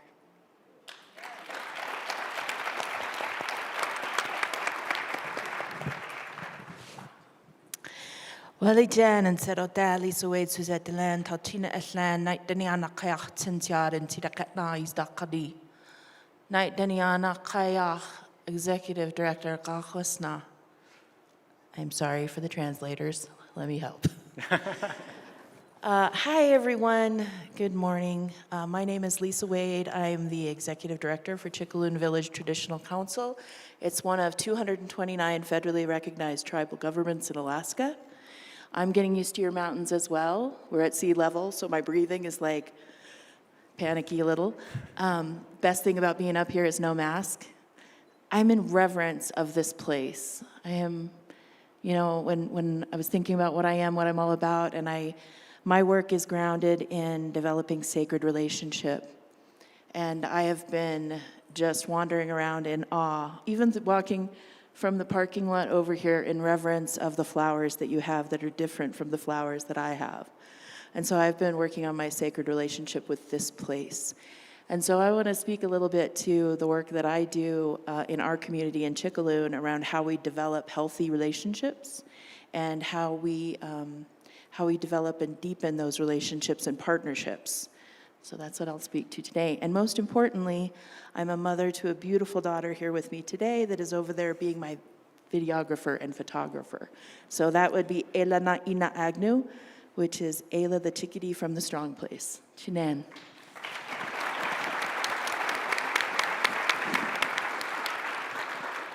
Thank you all so much for that introduction. It's a real pleasure to be up here with you. I can think of a million questions I would love to ask each and every one of you. I'm sure that the folks in our audience are probably also thinking the same things. There are note cards on your tables throughout the room and all that. If, as we move through this conversation, there's a question that you would like to bring into the space, please write that down on the card. Staff will be moving about the room and picking up questions, and we'll have some time to read questions from the audience as well. But Lisa, I want to start with you and sort of picking up one of the threads that you mentioned in your introduction about understanding and building relationships with folks and all that. And my understanding is a lot of the work that you've done in your community has focused on sort of reimagining what we think of when we think of research and understanding a people and a place and a community. So can you talk a little bit more about how you've been approaching that? Yeah, it's interesting because I hear public policy and public health backgrounds, and when you work in the tribal world, you essentially develop de facto degrees in everything because you have to figure out all of these things coming at you, describing and defining who you are as a person. And when I first started doing this work as our health director for our tribe, I would get these manuals that would cross my desk, right? We all publish these manuals, we're grant funded, and we get this funding to produce these manuals that define and talk about our situation. And not one of those manuals contextualized why. Not one of them. They just said, we have the highest mortality rates, we have the highest, smoking rates, we're gonna die off we're in the grave before you know it, right? And so I started questioning, why is that? Why is that? Why is that defining my community that I know of all of these beautiful strengths that they have? And, the more I would read through that, it's kind of a parallel track, I have to say, because at the same time we were fighting coal mining in our community. I know this is a mining place, but I will just tell you, we have a coal mine that is less than 2 miles away from our tribal school, the only tribal school in the state of Alaska that's owned and operated since 1992 by a tribal government, the only one out of 229 tribes, out of the whole entire state. and they wanted to open a coal mine 2 miles away from that. And so the community, of course, was at odds. We were at odds. Everything was really tense. And we started looking to those health, social determinants of health, which I call indigenous life determinants, right? What's going to sustain our life? Because when you talk about social determinants of health, those aren't all the life-sustaining things. Because I know, because I had to keep adding to the list, and they would say, that's not part of social determinants of health. But we get to define our own, right? So, you know, at the same time we were using these tools, I was so angry. I was just frustrated. My grandmother, our clan grandmother, said, you know, they did this in the 1900s. Please don't let them do this to us again, because they almost wiped us out last time. And those were kind of marching orders. So I had to figure out how to be a policy expert, a legal expert, but also like how to interpret that data and how to really look at that data in a way that supports our survival. And what I was recognizing in that data, they were calling us subjects or participants, or, you know, we were this objectified thing, right? When we know we are people, you know, we are people with all these multidimensional parts to ourselves that are important, right? So we started re-envisioning this, and we started talking about that, and it wasn't until it clicked really this year that it kind of came full circle for us, where we started saying, you know what we really are? The people that are being studied, the people that are being evaluated, you know, they're really the leaders. They're the leaders in this work. They're leading the work. They're sharing with you things that are private, that are personal, and they're leading this world to a better understanding of the condition, that sacred condition that we all have, being connected to each other. And so, you know, we're trying to now focus on this educational process and this process of bringing people together to say, how do you want to be defined? You know, we know how we want Chickaland to be defined. We've talked about this. We've come together and we've thought about this so long, to fight those minds, to fight the many different things that are always coming your way to take your sovereignty away, right? Every day there's some new sovereignty fight. And really what it boiled down to was sacred relationship and defining ourselves in the way that makes sense for us, and encouraging other people to do that. Because the more that groups of people that are those unique people that are the ones being studied, or the ones that are being evaluated, are telling people, we're not that, we're this. These are our strengths. It's more than community-based participatory research, right? Those words are hollow to me unless they include a component that says, we're gonna let you lead this research. We're gonna go in the direction that you wanna go with it. And then we're gonna give it back to you. So anyway, that means I talked long enough. Thank you for that.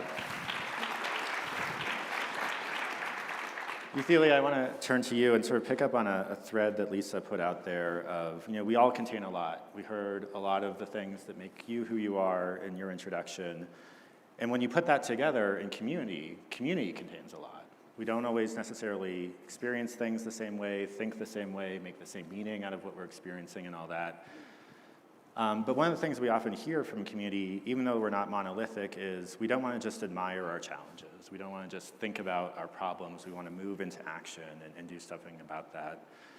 Can you talk to us a little bit about how you've approached that? You know, sort of the differences that you see within your community and navigating through that into taking action on some of the things that you hear from community that they want to see change in your community.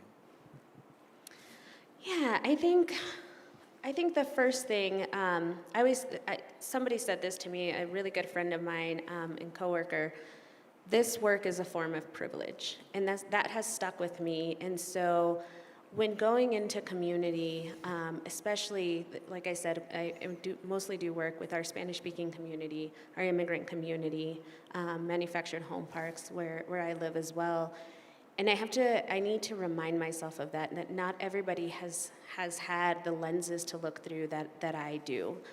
So empathy probably, I guess, would be something that I'm always trying to remember, and that we see things differently. I mean, sometimes going into these communities, we also have to be careful of what we're coming in and what we're going to do, because people have been let down so much, have been taken advantage of, in these communities so much. So when you come in and we're going to fix your problems, and they're like, well, what do you think our problems are?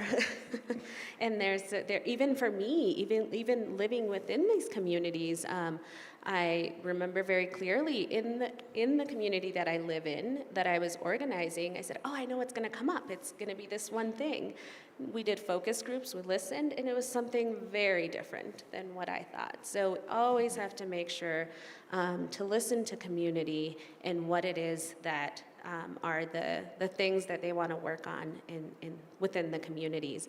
And then also, if they want to take the lead on that, do they feel comfortable taking the lead on that? I think in our organization, the focus has been for a long time community-led work. And and also, if I always think about, like, okay, let's go talk to the commissioners, or mostly commissioners is who we would talk to, and have them change this thing. And they're like, who are the commissioners? Who are those people, and what do they do? You know, so also kind of taking a little bit of that lead as well, and going with people to, this is what this meeting looks like. I remember my first school board meeting. I was terrified. I had no idea what I was voting on because I didn't come from a family that sat on school board, city council, or any of these things. Thank you. Liza, a lot of the conversation I've heard up here in Keystone so far has been about the power of partnerships, the necessity of working with others in this work and all that. I'm wondering if you could tell us a story about a partnership that you've engaged in your work, in your community, that you found to be really powerful. And what was it that you experienced in that power of working together? Thank you, Kyle. And so the San Luis Valley is the largest high mountain valley in North America. It sets at 7,600 feet, ringed by mountains. You basically, other than going down to our friends in New Mexico, have to come in and out of a mountain pass to come to the valley. So we very much know how to rely on each other for what we need. And I love my friend Aaron Miltenberger's story about stone soup, and how everybody brings what's needed to the table and what they have to the table, and then we have exactly what we need. And that's the richness of the fabric of the community in the San Luis Valley, that we all work together and really leverage the few resources that we have. We're very, we're not well known for our wealth. We're known for our persistent poverty. I actually hate the grant writing world where you have to, spell out the atrocities of your community and the traumas and the deficits, when really we are so rich in natural resources. We have 46,000 souls living in 8,000 square miles, and if you think of the fresh air and the room, and it's so beautiful to have these things, and people know how to make something out of nothing. We have, homes built out of adobe, which is just the clay of the soil. And so there's so much rich knowledge in our communities, and a partnership, I guess the one I think of is that, because we were in the first cohort of Live Well communities working to, create equitable, healthy eating and active living access in our communities. And I think of San Luis Valley Great Outdoors. And it's not just one partnership. We come together, the Boys and Girls Club, La Puente, the Area Health Education Committee. So many beautiful organizations come together to really increase the quality of life in our community. But especially during COVID, I just think about how we all have our communities where we have food apartheid and we have no access to outdoor recreation. And San Luis Valley Great Outdoors was working on, especially during COVID, opening this beautiful Malvia Malm Trail that gave access to the south side of Alamosa to the Rio Grande for the first time. I heard one resident say they didn't even know the Rio Grande ran through their neighborhood because there was no access to it. And also to the wildlife refuge. And then, the local foods coalition working, with our community to provide land access to grow food, and just all this beautiful work. supported by the Civic Canopy, which I know that our beloved members of Civic Canopy are out there, but they've been entrenched in our community, really helping us strengthen our partnerships and the work that we want to achieve there with, the models of success that we don't always know about. So it's just been really powerful to experience that, and thank you. Thank you, Liza.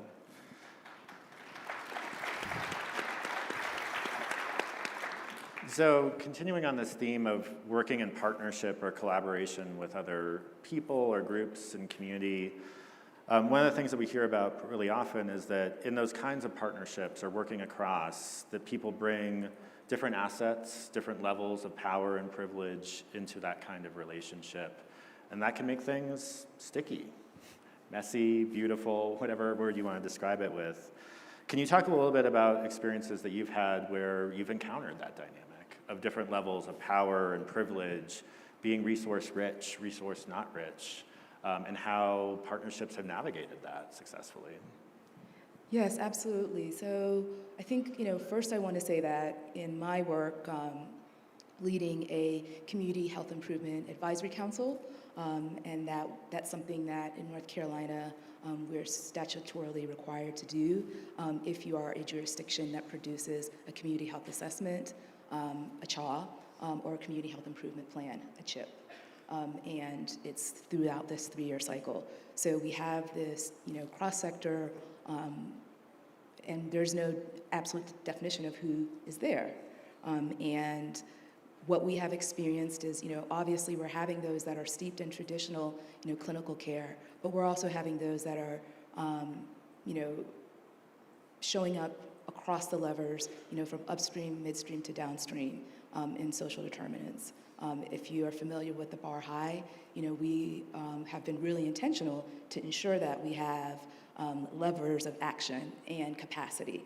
And one of the frameworks that we have adopted and we have actually kind of hacked and made more appropriate and aligned with kind of our local parlance is collective action, and we are very much aligned with kind of like collective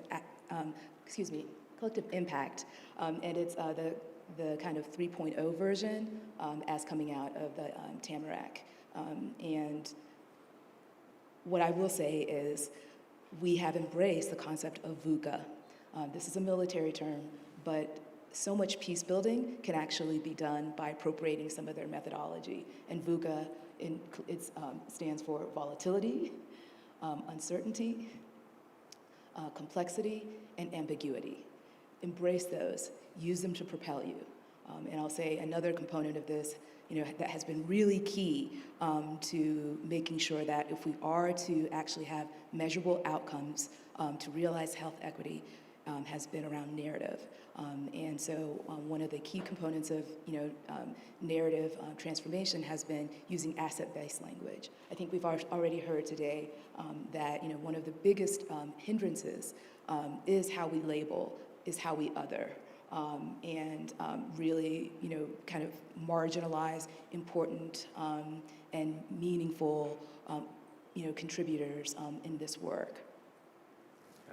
Thank you for that.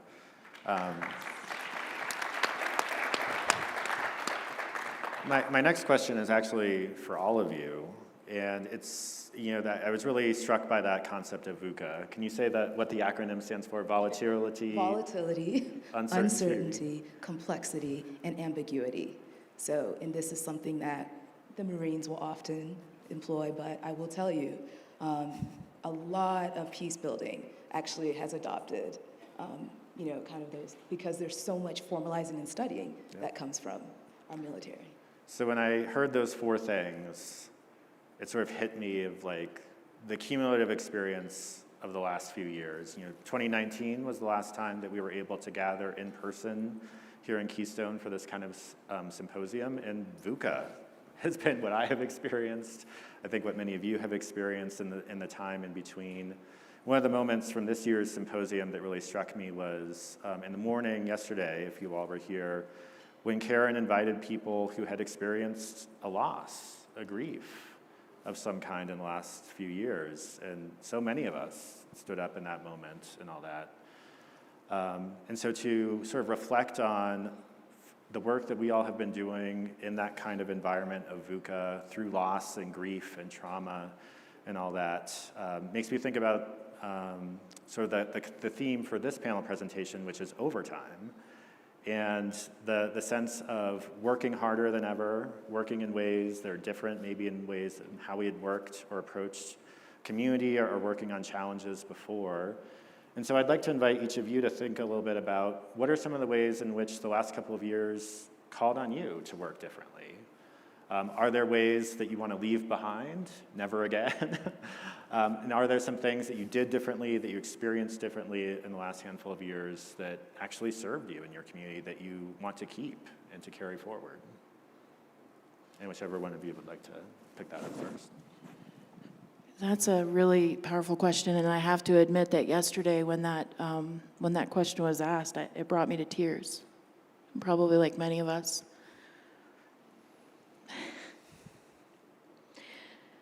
So, to come from Alaska, to come from Otna people, which are the people of the central interior where it gets to be 50 below on a regular basis, you had to be strong. And your community had to be strong for survival, right? We all had to be strong, and we all had to survive together in what I call now that sacred relationship. But basically it was, in their relationship with each other. It was a relationship of reciprocity, respect, values, responsibility, and generosity. Those are really the tenets of it. Those are kind of my core values, my guiding principles, right? And then came along this really rapid, what happened across the nation over 400 years happened in Alaska in about 100. Boarding schools are just a thing of recent past for us, like real recent. Like my chief went to boarding school. And so around the early 1900s, the Spanish influenza came through our community and wiped out a big percentage of our families. And the way my grandmother described that was that before the pandemic, the song was strong. And then after the pandemic, the song went silent. And that was the only way that they could verbalize that pain of loss, that they lost so many people that they couldn't talk about it. And so that, that's in our DNA, that's in our very recent history up there. And so fast forward to 2019, the first thing that hit us when we got the notification of this going around was fear, just this profound fear that crept in. So not only are we dealing with all the trauma and trying to heal from, all the systems of oppression that are around us, that are holding us in place, trying to anyway, give you a hint there. But we also were dealing with how to protect our elders, how to protect our children. And so we had to really quickly shift and really come together in that relationship that we have, which is what I'm assuming was a lot of like what they had to do back then. And the first pandemic was my great-grandfather was a leader, great-great-grandfather, I gotta go back further. And he helped keep our family intact by keeping people outside in that relationship with the outside, right? They knew something even back then about what germs did and things like that. And so we really went back to a lot of those teachings to say how we're gonna protect our people. And so we isolated our elders, we isolated our families, but we kept intact with each other every single day. We had our staff working from home and making phone calls to check on people and just to make sure that their basic needs were met. I jokingly say that it was like jumping on a treadmill because whether, there were some of us, much like the healthcare folks, and props out to all of you. I have a daughter that's a nurse as well. So, I likened it to like getting on a treadmill. We all got on this overtime treadmill, right? And it didn't stop. It was like all day long, nonstop of something, whether it was somebody sick or somebody needs groceries, and we didn't want anybody to go to town because we didn't know if that could make them sick because they're more vulnerable, right? And so there was a lot of coming together, and really, I think the hardest part for us was that we had some elders pass that were really meaningful elders in our tribe. One of them was a council member, and his nickname was Sunshine. They always brought sunshine to everyone. And the way we put people to rest is a very sacred way of doing that. We come together and we grieve together through song and dance and sharing of generosity of food and gift, and we couldn't do that. We haven't been able to do that. And so it's been really challenging to keep this momentum going of positive community building and partnership and sacred relationship, while at the same time, dealing with all of these extra losses and not knowing how to do it in the way that we know how to do it best. It doesn't make sense to us right now. And so we're finding our way through, and we've actually, I'm really happy to say, we've planned a potlatch now, which is what our ceremony is for August, and I'm so happy that we'll be coming together and honoring those people as they pass. But, the positive side of this, because it's not all been negative for us, is it has reaffirmed our need for each other. It's reaffirmed our need for that sacred relationship that we have with each other. That responsibility we have to protect each other. The responsibility we have as a people to take care of not only the ones in our immediate family, but the most vulnerable among us. And a healthy society, a healthy community takes care of the most vulnerable among us. And if we can do that, we create healthy environments. What's good for those values is good for everyone. So, Chinen.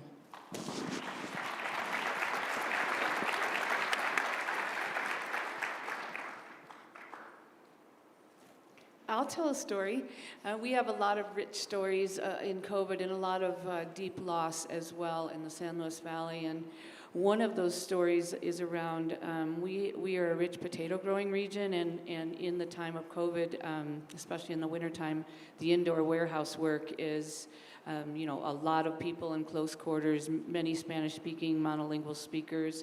In the beginning of COVID, they weren't receiving any PPE, they weren't receiving any information, public health information in their own language. There's JBS, there was 7 deaths at JBS. This isn't a part of our community, but it's this Colorado community, and just really deep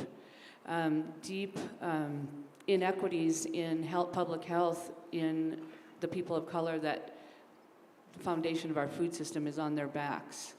And Project Protect rose up during that time out of Frontline Farms and Fatima and Damien, and they just started fighting for a Farm Worker Bill of Rights. And I'm a member of the Rocky Mountain Farmers Union, and I think of it as a very democratic and beautiful organization, but during this time, there was a great divide. During this Farm Worker Bill of Rights, there was a great divide between the farm worker community and these rights that we were fighting for decency, like, breaks and shade and long hose and banning those short-handled hose and many different things that were really oppressive in the farm worker practices on our farms. And so Rocky Mountain Farmers Union came out against the bill, and that was a big divide between the farmer and the farm worker community. Meanwhile, Project Protect built this system of promotores, and so we had the Promotores del Valle, and Zoila Gomez, one of our beloved community members, headed that up, and they were going into the farm worker communities, giving folks information in their language of choice, providing food boxes, and really helping people who are staying at home, making people aware of laws that said, the new laws that said during a public health emergency, your employer has to pay you so you don't have to go to work sick. And there's just so much education and rallying of some of the most marginalized members of our community, and it was very profound, very profound. And another piece that directly impacted the San Luis Valley Local Foods Coalition. Our big projects are we have a 38-acre farm incubator, and we also have a food hub, and both of them stayed. COVID was kind to us. People turned to their local food systems when their long, fragile supply chains broke down. And also government became humane for a minute, and it was sending money for the people and for food and for housing and putting moratoriums evictions and all these things that, you know, we've been fighting and working for, that maybe some little virus helped us move along. But another piece was the educational loss that was taking place. And in a partnership with the Boys and Girls Club, we had for many years wanted to do this junior incubator where we were teaching young people how to get their hands in the soil and restore their historic connection with the seed and the soil, the farmer, the harvest, the land. And the Boys and Girls Club and other partners were able to obtain funding to give experiential learning to combat the educational loss that young people were experiencing during COVID, and to get them off that screen fatigue and give them hands-on experience. And so we were able to build our Rising Stewards educational program at the Rio Grande Farm Park. And so there was a lot of beautiful outcomes of COVID, as well as the really sad losses.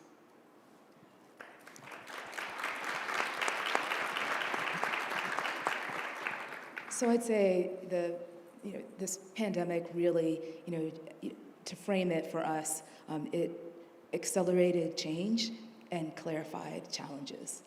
And some of those challenges that it clarified was the need for us to really connect with our constituents to build civic muscle. And so some of the ways that we really focused in building capacity around civic muscle was understanding that we are actually allowed to wear the A hat as an advocacy, and that our role in public health, it is actually we are very much advocates, and we are quite often, I think, given being limited in being able to be in that sandbox of public discourse. But I will say that Frameworks Institute has a great guide that really outlines when are you engaged in advocacy, when are you engaged in lobbying, and so lays it out quite beautifully for those particularly who are wearing a public service hat. But also, I think it's very important for us, for you to share with your partners so that they can know why you aren't able to show up in other ways and how they can, kind of pinch it for you and backstop or advance some of that as, being part of your civic muscle bench. One of the most important ways in which we saw the civic muscle is the census, appropriations, understanding that if you are going to address health disparities, you've got to be able to have the data behind it. And so much of that, and we think of, who's counted, right? And then also behind it, the resources. So any of these infrastructure plans, nothing can, it's important at that, federal level, but when you come down to the state level and then you come down to the county level, it's defined by who's counted and who's actually included in the census. And so we actually made, and then also your political boundaries. Again, do you know what the most important, the county health rankings, their proxy for community cohesion, you know what it is? Voter registration, because it's something that you can get at the block and lot level. And it also something that you can parse out down, by different demographics. So civic muscle, really, really important for us. And I will say that, some of the hallmarks of this change, it's been incremental. We were one of the first communities in the US, and July 14th, you may know it as Bastille Day. For us, it was when Asheville, North Carolina was one of the our city council passed community reparations resolution. And so,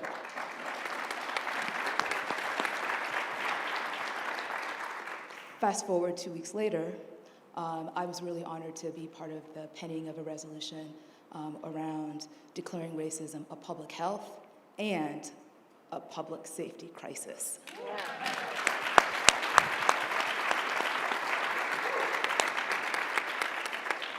However, it didn't happen overnight. There was many a times, and I'm sure many of you have experienced this, where I had to really color outside of the lines, put my job in jeopardy, and risk losing, my paycheck. So, however, I don't just show up to this work for that, clearly, but it's incremental, and I will just say, it's possible. So never mind what kind of political climate you're in. My former House member is Mr. Mark Meadows. My current House member is Madison Cawthorn. So I challenge you to do better.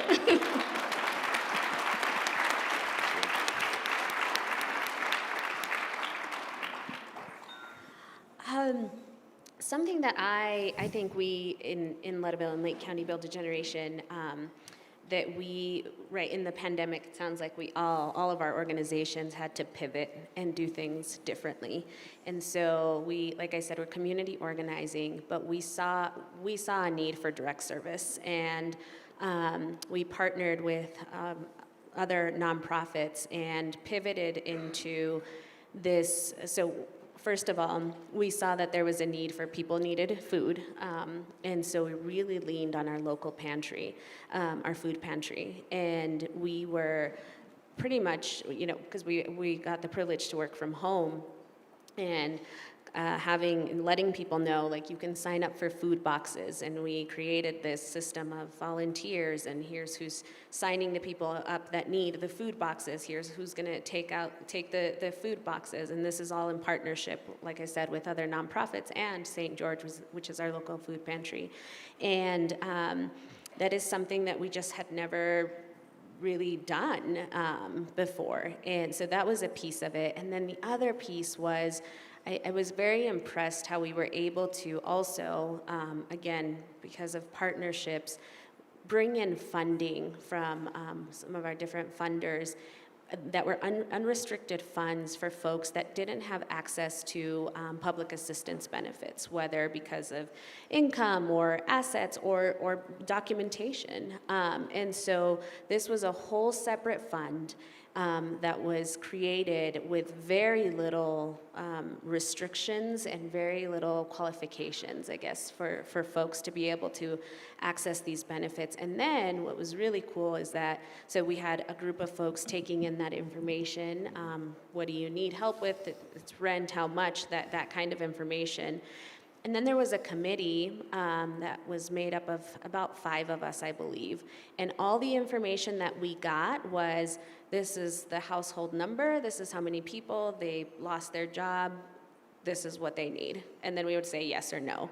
And it made me think of our local, like or not only ours, but the system of like applying for food assistance. And I've worked there before, and the questions on those applications, and I was like, why do we need to know all of that information? It's very minimal information that we need for somebody to be able to access this. So those are some of the changes I think that were very good that we did in our organization. Eventually we went back to what we normally do, but I think that also contributed to, again, the success of, like I said, this resident-owned community, because it was a community that we had never organized in, but we had been already prior, because that just happened end of last year. Prior to that, we had been previewed to making change and pivot and quickly, and so our mindset was already in that.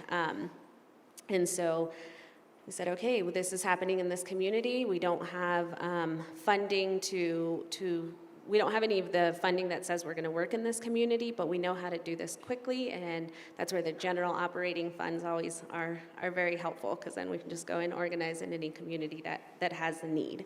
And that was a success there. And we're still continuing to make some of the changes in even our structure of our organizations because of the things that we saw through the pandemic. And the other thing too, that I think when you asked about something that I would leave behind, never do again, is very important. As much as I think we're all in this work to serve our communities, and we also have to take care of ourselves, and that is not something that a lot of us grew up with, especially when growing up in homes that are food insecure or other insecurities. But it's so important, because then you just get something I learned is you just get so burnt out, you get resentful. And there was a very bad point that I was in, that I was like, why are we so difficult to work with? We, my people and myself. Luckily, I have the support to be able to work through some of that internalized racism, but not everybody does in our communities. Thank you.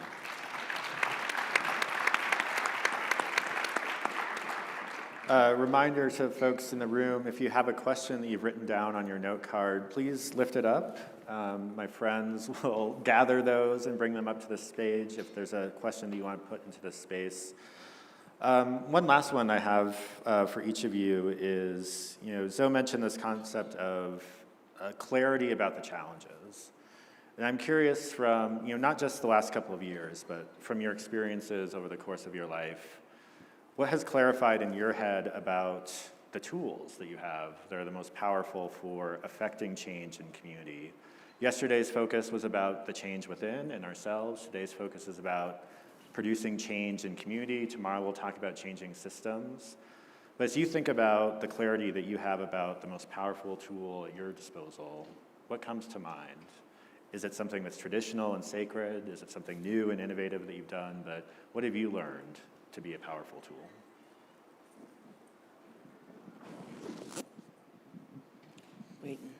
I usually wait patiently. I will say it goes back to relationship again, and our relationships are largely transactional, right? We meet people, we shake hands, we're like, hey, nice to know you. Do we really want to know the person? Do we really want to know about that person? Do we really want to know what their trauma is, what they're all about at this profound level, right? And I think what I've learned, I spoke a little bit earlier about being angry and going into these policies, and the systems are definitely set up against Indigenous people. A lot of places, Alaska, we don't have leadership there. I was jokingly going to say, I got you beat. I got Sarah Palin. She's running again. Just saying. I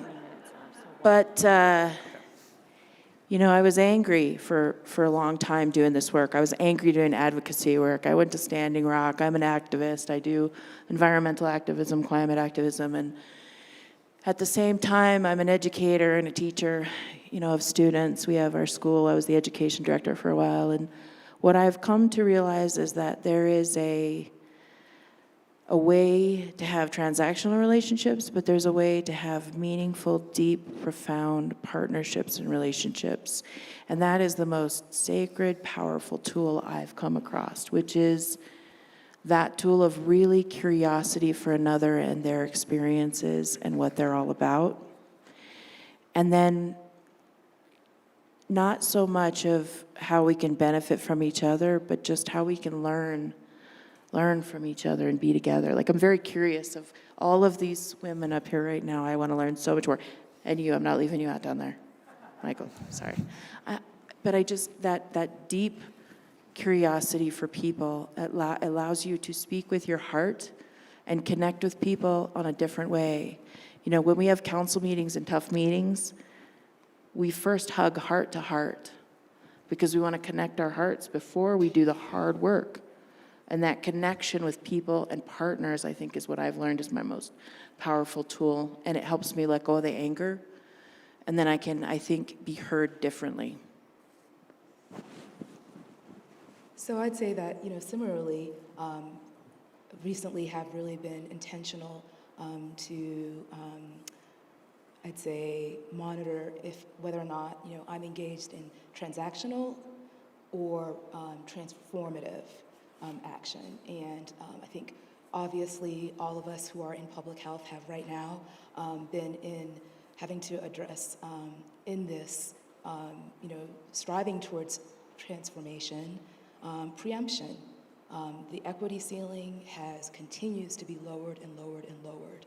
And so a tool that I found very, helpful, I adopted from GARE, which is the Government Alliance for Racial Equity. If you are in public service, I'd encourage you to, and aren't already, a member, it's a very important, I'd say, boot camp for those who are in government to kind of get best practices and be in a kind of, collegial setting specifically around equity. I learned a tool, and it is ACT. And I believe this is from Color of Change. But the ACT tool, the A is for affirm, counter, and transform. So in all of our action, we're going to be engaged in difficult conversations. And sometimes we don't know how to disrupt and redirect. The ACT tool I think, has been really, really helpful in this because so much of race talk, like we said, is volatile, right? But if we do want to eventually at least, move to a place of transformative change, having this little back pocket and, just mental, tool to be in meaningful conversation that, bridges and doesn't divide, has had great utility for me.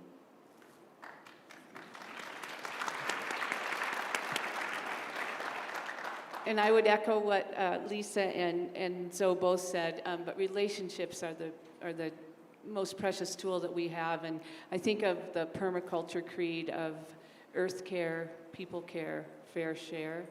And I was able to be part of a living facilitation that our La Puente, and I think the Colorado Health Foundation had their funding in, but we were able to do these living facilitation social permaculture trainings where we looked at relationships and community building through the systems of nature and thinking about hierarchical systems like a circulatory system, your brain and your, for fast action, you might need that, but really the mycelium network of many, many voices at the table coming together to make something really powerful and rich. And so, yes, I echo that. Same thing, relationships. Relationships I have learned is such key to all of this work. I'm thinking about just some of the successes in the work that I have done, and it has sometimes those phone calls with our stakeholders start with, when is the meeting for the manufactured home park, to, oh, I'm in this abusive relationship and how do I get out of it and where are the resources? And it's because we have that relationship built already. So I think definitely that's very key. I'll just tell a quick story about the resident-owned community. When it first went up for sale, the person that came up was from a different organization, not ours, and now the residents talk about it, and they're like, yeah, it was like this hippie guy that was knocking on doors. We didn't really pay attention to him because we were like, what is he trying to sell us? He's trying to scam us. And when they really got involved is when Lake County Build a Generation got involved and started community organizing. And what was so helpful, and I will take credit for this one, is that I already knew, like I said, we hadn't organized in that community, but I knew them personally, and a lot of them were from the same town back in Mexico, and that is what really, then they believed it, like, okay, this is real. So, and it's because we had that relationship built. Thank you, and thank you all for your wonderful questions. I wish that I could get to every one of these. I shuffled them so that I could at least ask one in the time that we have remaining. And the one that ended up at the top of the shuffle was this one. Often the work is so hard and the change is so slow. How do you celebrate with community those important changes that you have achieved? So is there an example of a celebration, a way of honoring the change and all that you found to be impactful? Well, I have one, and that was just receiving the Robert Wood Johnson Foundation Culture of Health Prize was so affirming to all the years and years and years of work and partnerships and struggles. It was a beautiful acknowledgement, and to be able to bring that to our community was profound.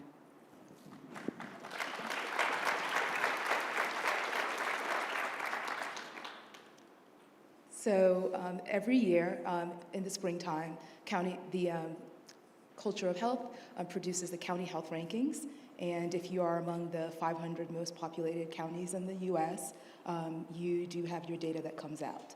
And they are working to have those, I think close to 40 measures so that you can disaggregate them. So something that we do is we take that opportunity to engage with our policymakers, to share with them what the numbers say. However, in those areas where we are top performer, we always invite our community partners to have spotlights and to really share their big wins. So what it does, it's like it helps them connect to data, but also it helps us, again, give light and give lift to those very important local folks that are engaged in the action and making a difference and improving outcomes and really the juice behind our stellar or opportunity report card. Awesome. I jokingly say I'm a party planner. We love celebration. Celebration is the balance to all the trauma. And so we just recently held an annual tribal celebration, which we hold every year. We couldn't hold it this past couple years, so we celebrated this year. We sang, we danced, we hula hoop contests, but the most important thing we did is we honored our community healers. And I think that's the key, is in our celebrations, we also use them for honoring. We've honored our women, our men, our children, our foster parents, and so our celebrations are tied to those values of respect. And so I think, yes, we love celebrations. We celebrate our elders every week, bringing them together to have lunch together with our community and make them feel valid. So I love a celebration.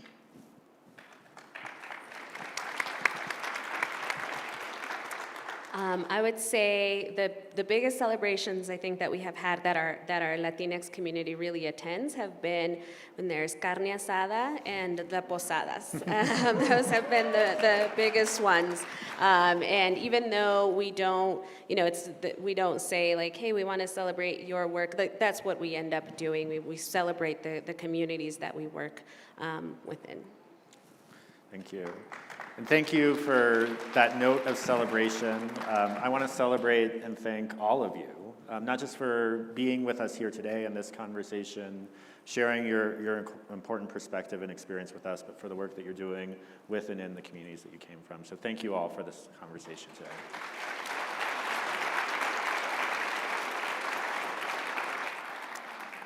We're going to move into our next conversation now, and I'm going to introduce Amy Latham, our Chief Impact Officer at the Colorado Health Foundation, to get us kicked off for that one. Thank you.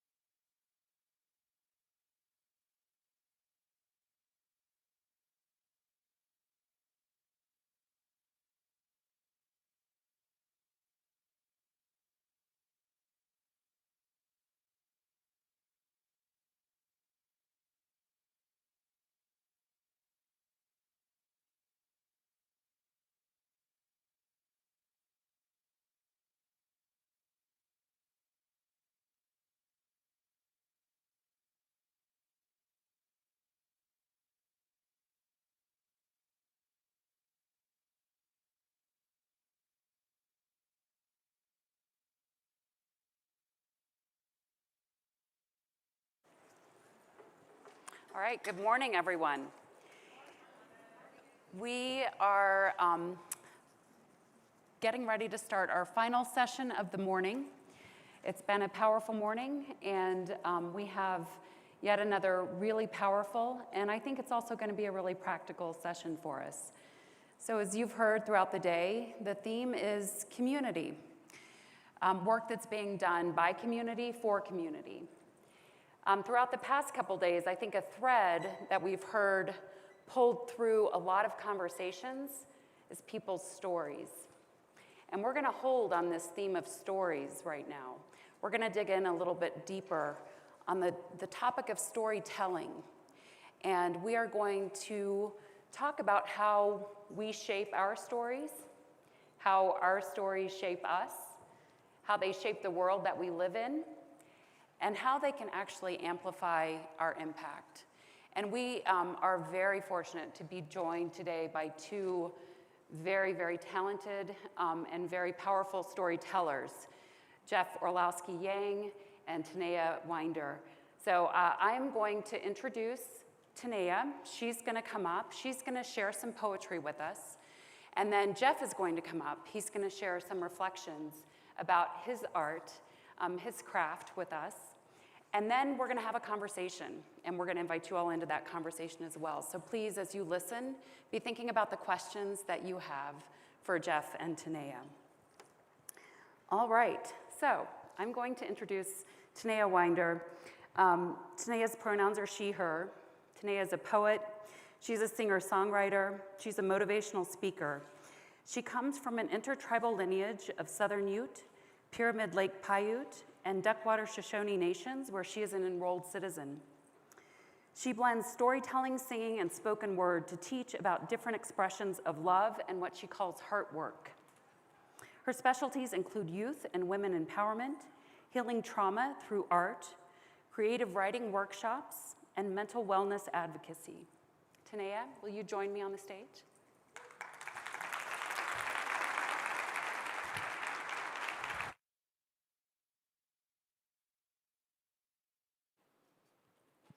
All right, good morning, everyone, if it's still morning, leaning into afternoon. So Mike Nunania Tanaya Winder, Nunania Tumutwachich Mamach. I just introduced myself in the Ute language, and I'm going to be sharing some stories with you today. You know, I heard once that the longest distance we'll ever have to travel is that 16 inches between our head and our heart, because our heart tells us one thing, our mind tells us another, and reconciling those is the hard work of heart work. So but then I also heard that the shortest distance between two people is a story. So I'm going to be telling you some stories today through poetry. And so the first poem I'm going to share, it actually comes from a time when I was visiting the Red Lake Reservation in Minnesota, and it was my first time doing a writing workshop with all girls, all female identifying, and they, you know, I always give this prompt, you know, if you could have any superhero power, what would it be? And for the first time, every single student said invisibility, and it just struck me differently because I was doing advocacy on raising awareness about the epidemic of murdered and missing Indigenous women, girls, and Two-Spirit and relatives. And so I turned it into a poem. And it's called Love Lessons in a Time of Settler Colonialism. They too know all too well that some cracks were built just for us to fall through. We live in a world that tries to still spirits each day. They steal ours by taking us away. From industrial schools to forced assimilation, genocide means removal of those who birth nations. Our living threatens. Colonization has been choking us for generations. I tell my girls, they are vessels of spirit, air to lungs expanding. This world cannot breathe without us.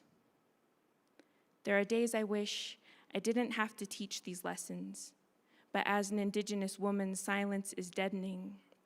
There's danger in being seen. Our bodies are targets marked for violence. We carry the earth's me too inside us. A howling wind, our mothers and their mothers swallowed these bullets long ago. The voices ricochet, I wish I were invisible, I wish I were invisible, I wish, echoes in my eardrums. We know what it's like to live in fear. Colonialism's bullet sits cocked, waiting behind a finger on trigger. We breathe and speak and sing for survival. We carve out in lines, we write. I know joy, I know pain. I know love, I know love, I know lessons we've carried throughout time. Should I go missing? Don't stop searching. Drag every river until it turns red, and the waters of our name stretch a flood so wide it catches everything. And we find each other, whole and sacred, alive and breathing and breathing and breathing. Thank you. So this second poem I'm going to share comes from my book called Words Like Love. And it does have some intense things in it. It's basically just a story of things myself and my community have survived, from alcoholism to suicide. And because some of my work is heavy, being a leader, being in leadership, I always felt like I had to have this strong face and I had to be that source of strength for my community. But poetry is where I could let loose and really process all my feels, all the things I was feeling. So sometimes I like to make cheesy jokes before poems, especially if they're heavy. And I wanted to call this one, If I Could Turn Back Time, so I could make a funny share joke, if I could turn back time. But The students I was performing it to had no idea who Cher was, so I felt kind of aged. And there's a VCR in this poem, and they did not know what VCRs were too, but. So I said, what do you all think I should call it? They said, you should call it Back to the Beginning. Sometimes I wish we could start back at the beginning, turn our existence into a videotape, call it life. Then push life into a VCR, press play and pause and get the chance to rewind with our image still on screen, watching everything that ever meant anything reverse with the push of a finger. If we could press rewind, the wrinkles on these God-given shells would smoothen into soft, unscathed skin. We'd awaken from tombs, arise from the earth like trees living to become seeds, and I guess that means as babies, we'd go back into our mother's wombs. If we could press rewind, mothers or fathers who abandoned their sons or daughters wouldn't walk away, but return, run backwards, turning towards their children so they would never have to look into eyes that ever saw them as unworthy of keeping. History wouldn't repeat, but instead fold into itself like disease-ridden blankets, rolling themselves back up like yo-yos, returning to the hands that ever made those hateful gestures in the first place. Battles wouldn't end in bloodshed, but instead a ride off into a sun rising with warriors always returning from war, or boarding school with their hair flowing behind them in lengths of rivers. Rewinding would mean going back to school to unlearn all the lessons ever taught to us. We'd start books at their ending, unstring sentences into letters until all we were left with was sound, waiting to come out of our mouths. Like my friend Angel. His would open to fountain gallons of vodka from liver. His throat would spill it back into bottle after bottle after bottle that he'd set back onto the shelves of a liquor store. He'd walk out of in a line so straight. It'd lead him to the day Angel's father cut off his wings when he left him fatherless, falling asleep on a bench. Rewinding, he'd unfreeze to death as warmth re-entered his body, convulsing not in dry heaving, but reheating, detoxing into calm as snowflakes would slowly rise back up to the sky. Imagine the kind of miracle time travel like needles sucking poisonous drugs from addicted veins, pills undissolving into wholeness being pushed back into containers, fitting just right. Everything would be all right. And for our youth who contemplated taking their own lives or committed suicide, would feel blood flowing back into open cuts, their veins pulsing with life that knows it's worth saving so much that determined hands repeatedly pull away razors from wrists, leaving behind no scar, no trace, not even the memory. And any fist that hit someone in rage or abuse would loosen into outstretched arms to call you home instead of the bullet-shaped holes making their way back into the guns or mouths that shot them in the first place. If we could rewind, maybe I could remember if I ever said anything to hurt Angel. If we could rewind, I could tell Angel over and over that I loved you. I loved you, and it would always, always start with you alive and well and not me. I'd gladly give up every poem I have ever spoken, have my mouth call back each and every one of them from your ears back into my pen's failed attempts at trying to put back together the splintered pieces of our hearts, staring at a blank page, wishing we could begin again.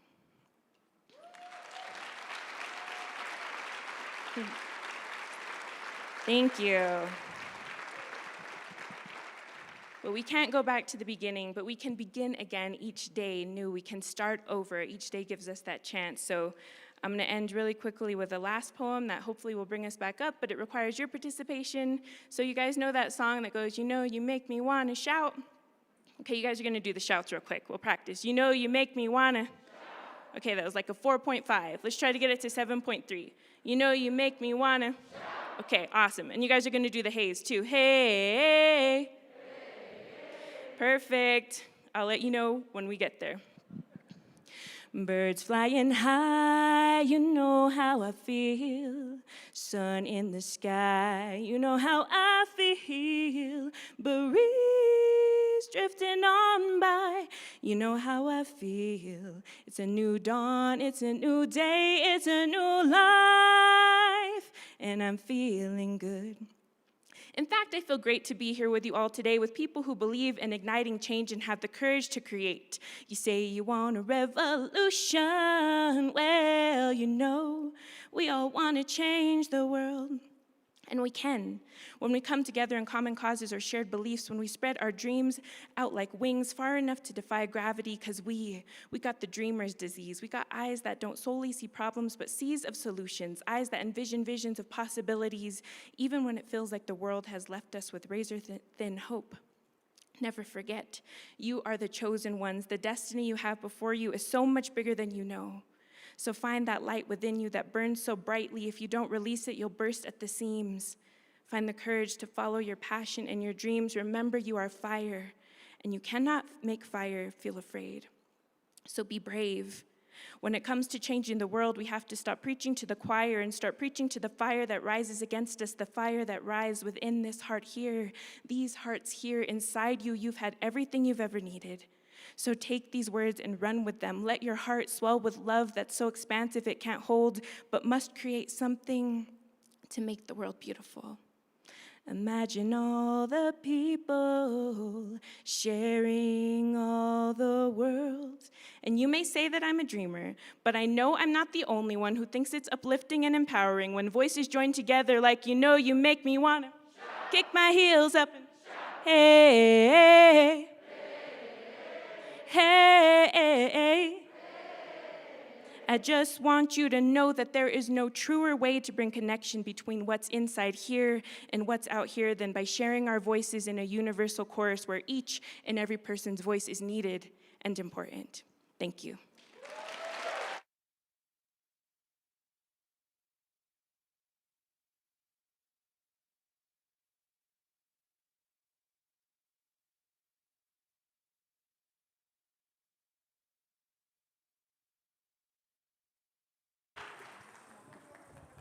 All right, what did I tell you?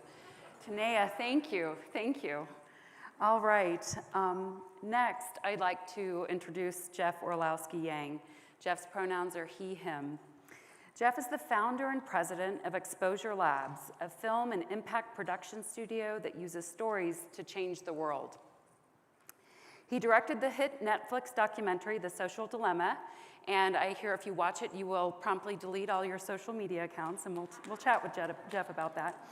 It premiered at the 2020 Sundance Film Festival and won 2 Primetime Emmy Awards. Previously, he was the director, producer, and cinematographer of the award-winning feature documentaries Chasing Coral and Chasing Ice.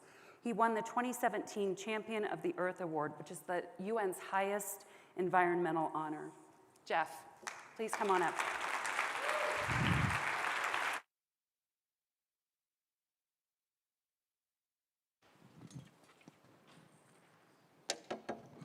Thank you so much. It's so beautiful to be here.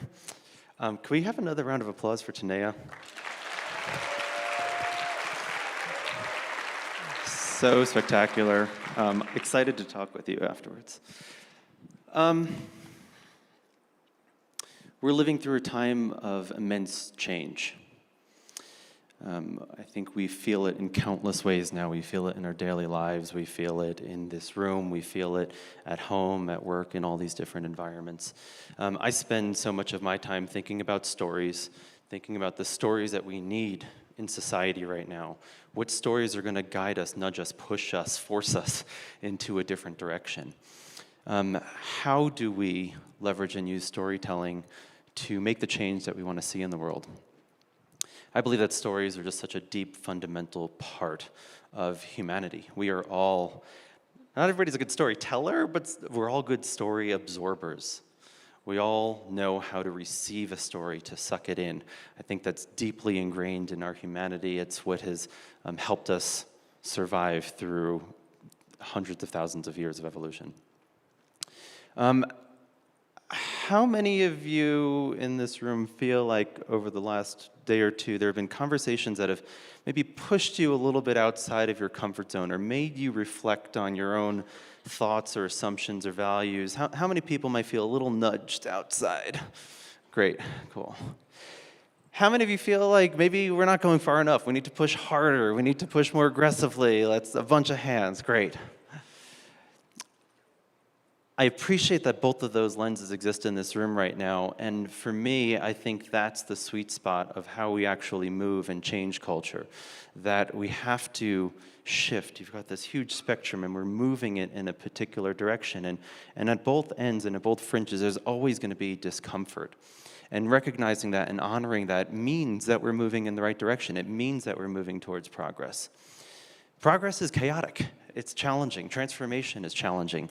I feel like we as a society are a caterpillar that's building our cocoon right now, and we have no idea what the fuck is going on.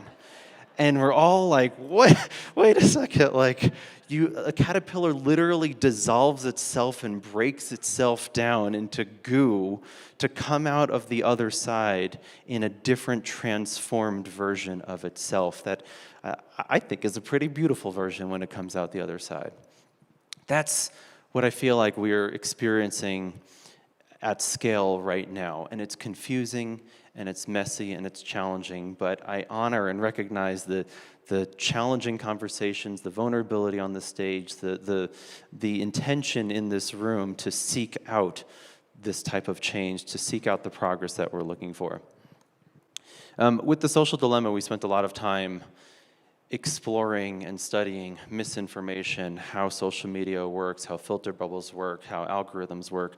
I am extremely skeptical of social media. I think for all its blessings that it has given us in different ways, I think at the large scale, it is, I'm wanting to be careful with my language here. I see it as an existential threat to the way we're designing and the direction we want to go. I look at social media as being incredibly problematic. It puts us, we don't have to go into the algorithms now, we could do that later if people want, but it self-reinforces a worldview that makes it harder and harder and harder to see and empathize with others. That is part of the unintentional but profitable, so maybe very intentional, design of how these platforms work. There's a phrase that I heard many, many years ago that I think we've all heard in different ways, but an enemy is someone whose story I don't know. And I have hesitations with the enemy part of that sentence, but what I latch onto from that idea is my own inquisition into somebody else's story that I might not know. What assumptions do I have? Why do I think this way? What am I believing about some other person? What am I making up? And the counter to that, what is that person assuming of me? Right, built into that sentence is a two-way street of what am I thinking about them, what are they thinking about me? Social media is not a place, pick your platform, whether we're talking about Instagram, Snapchat, TikTok, YouTube, Twitter, all of these platforms are in countless ways reinforcing this own worldview, and it makes it harder and harder and harder to see somebody else's perspective. I have completely removed social media from my life. I've stopped using all platforms. I really try not to take anything from any algorithmic feed. It is, how many of you are not on social media? Just want to give a shout out for the holdouts. Beautiful, thank you. You're keeping us honest and grounded in reality.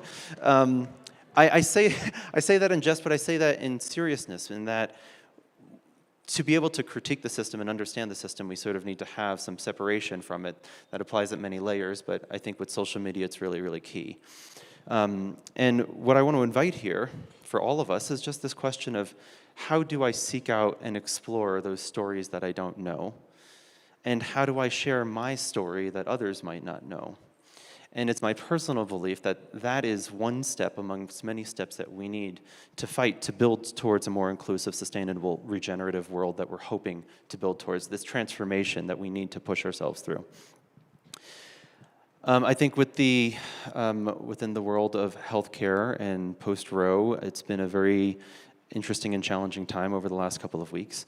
And I think the state of our politics feels like it's getting more and more polarized every passing day. But I want to share just a little bit of hope that happened just within the last week when Congress has put forward legislation on the table around same-sex marriage. And despite all polarization that we feel right now, there are 47 Republican congresspeople who voted in favor of this legislation around same-sex marriage. And I want to call out, despite anyone's thoughts about Liz Cheney has come out and changed her stance on this issue and has come out and said, I used to oppose it, and I was wrong. And her sister, who is gay and is married, I have to believe that, like, what were those stories? What were those conversations in that household with intense, deep political polarization, with intense, deep professional pressure around a particular stance and worldview? And then for her to come out and say, you know what, I was wrong and I've changed my mindset on this. Like, there's self-accountability there in a way that is moving us slowly and inch by inch, but it's moving us in a direction towards a slightly better version of the system that we have right now. And so for me, when I hear that, when I see a vote that was not across political lines, I feel some sense of hope in a direction that we can go in. And I look at that as like, those conversations are not easily happening on social media. Those conversations are not easily happening on Twitter. Twitter is not a place of nuance, right? The conversations need to happen face-to-face. The conversations need to happen in person. Those are the opportunities, those are the spaces, the stories that we've heard today around where those conversations are happening. How do we have challenging conversations? How do we put ourselves outside of our comfort zone? How do we take accountability for our own actions? And you know what? I might have said that thing years ago, and that was wrong. I'm not going to use that language anymore. This is how I think about it now. This is my growth. This is my arc, my trajectory. How do we all embrace that for the path we want to lay ahead? That's the story I wanted to share with you today. Thank you all for having me, and I'm looking forward to the conversation.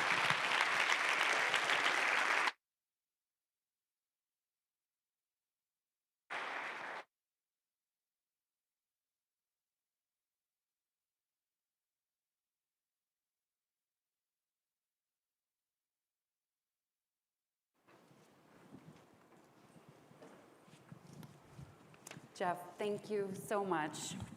There are so many things that I want to dig in with both of you on. I would like to start with inviting each of you to share a little bit more about your personal story. Who are you? Tell us a little bit about yourself. Yeah, I would just say, I often have those Zoolander moments. Who am I? No, I'm a heart worker. I just do the work I feel like I've been asked to do, and it has to do with storytelling, which is so odd because I am that introvert who has always been shy and awkward. So it's interesting that I've chosen a life where I'm very outward facing, but I just do what I feel like I've been called, and some of it has to do, again, with I feel like helping people process that pain, to transform it into power, to being brave enough to share those vulnerabilities and encourage other people.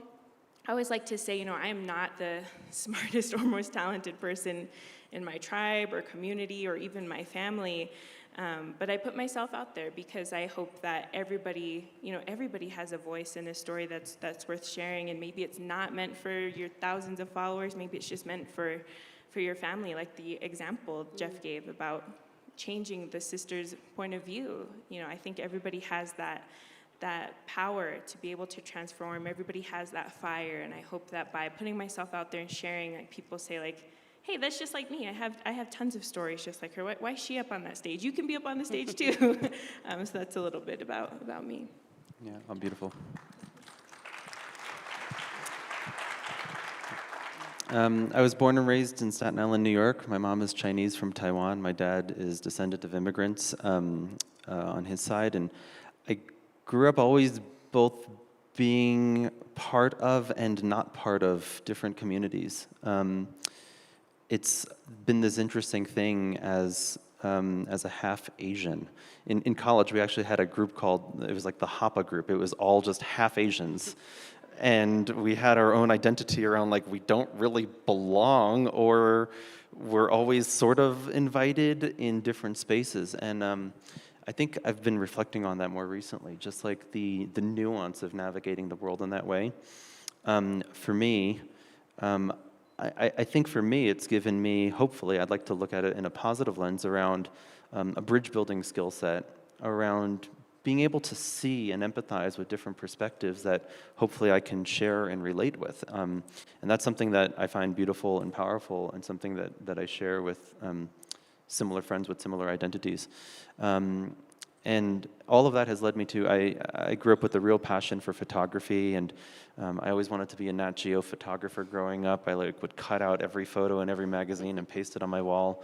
And then Instagram kind of killed the value of photography and the internet, and I ended up going down this path of filmmaking and cinematography. And for me, it has just unlocked this incredible tool to be able to put my time and energy into studying a subject deeply, absorbing it, learning about it, and then learning how to distill that and share that back with the public in something that I get to make. And I just cherish art as a medium, and for me, film as a medium, to be able to say something and to try to put ideas and thoughts and stories out into the world that hopefully will just put a little bit of pressure, shift the zeitgeist a little bit. So, Thank you. Thank you both.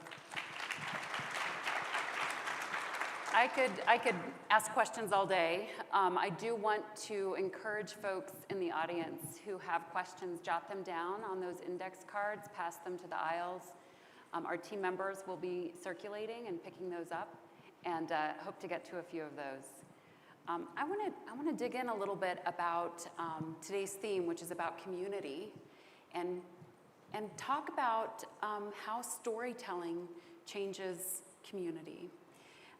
And how that works and your process for kind of translating the power of storytelling into actual change.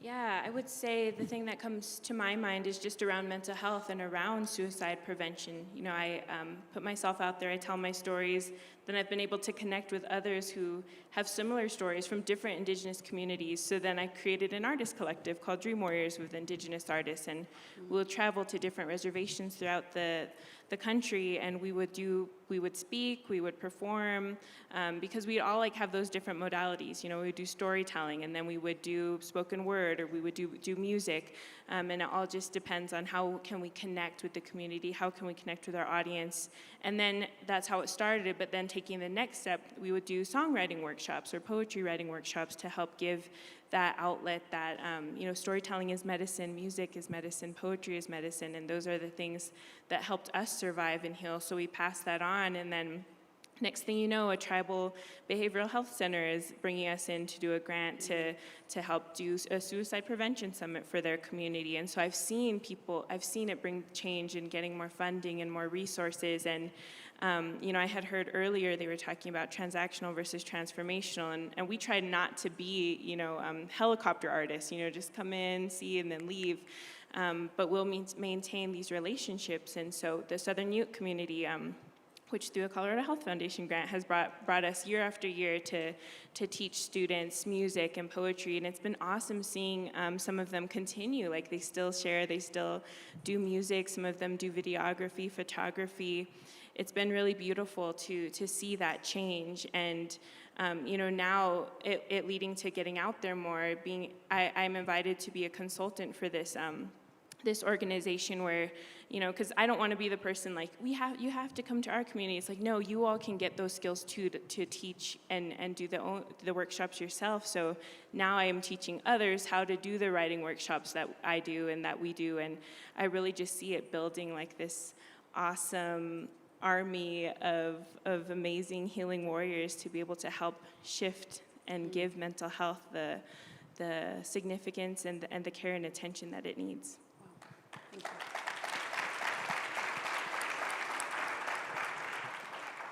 you. Film is an interesting medium because we often make something and then it gets distributed through different networks and different channels and reaches out to the public in different ways. But something that our team really focuses on is community events with film. And this is something that at Exposure Labs our team has spent so much time and energy on, and it's something that I think we're all almost the most proud of, in fact, almost more so than the filmmaking itself. Because you can tell a story about a particular issue, and especially in a COVID world, especially with streaming platforms, people are watching it at home on their iPad when they're on their TV, iPad, and iPhone at the same time. And That, by the way, is just like the algorithms just tripled their revenue because it got you to be on all three at the same time. But we're so distracted in our typical home environments and how we absorb content in that fashion. In the film world, film screenings, film festivals, community events, that's always been a really deep core of how people come together. And a lot of the work that we do is using films, not just ours, but other filmmakers' work, to bring communities together and say, hey, let's gather. We're going to watch this movie together. These are the people that are going to come speak afterwards. We're going to have a panel. We're going to have a deep conversation. We're going to explore how this issue affects us in our hometown. And you can draw the connections between, okay, here's a story of some climate thing happening over there, but this is how it looks in our backyard. This is what it means to us. And that's the work that our team has really been focusing on. We've been working on building different models. This applies, in my mind, it applies to any issue out there. Just within health, there are countless documentaries that have been made about various aspects of healthcare. And how can communities come together and use film as a tool to organize, to hold challenging conversations? You can use a film to prod the conversation. I use it all the time with family and friends around, like, this is not my opinion, but maybe you should watch this movie, and let's talk about it. And so I think there's something really, really magical in the medium and using it to organize. And sometimes we've done countless work with climate organizing, and sometimes the most work happens in the dinner that precedes the film screening. And you almost didn't even need to have the film screening, but it was the excuse to bring different people together that wouldn't normally meet or congregate or have those conversations. So just planting that seed for all of you to think about, like, can film and stories be used as a tool to build your communities, to advance your mission, and to serve those goals.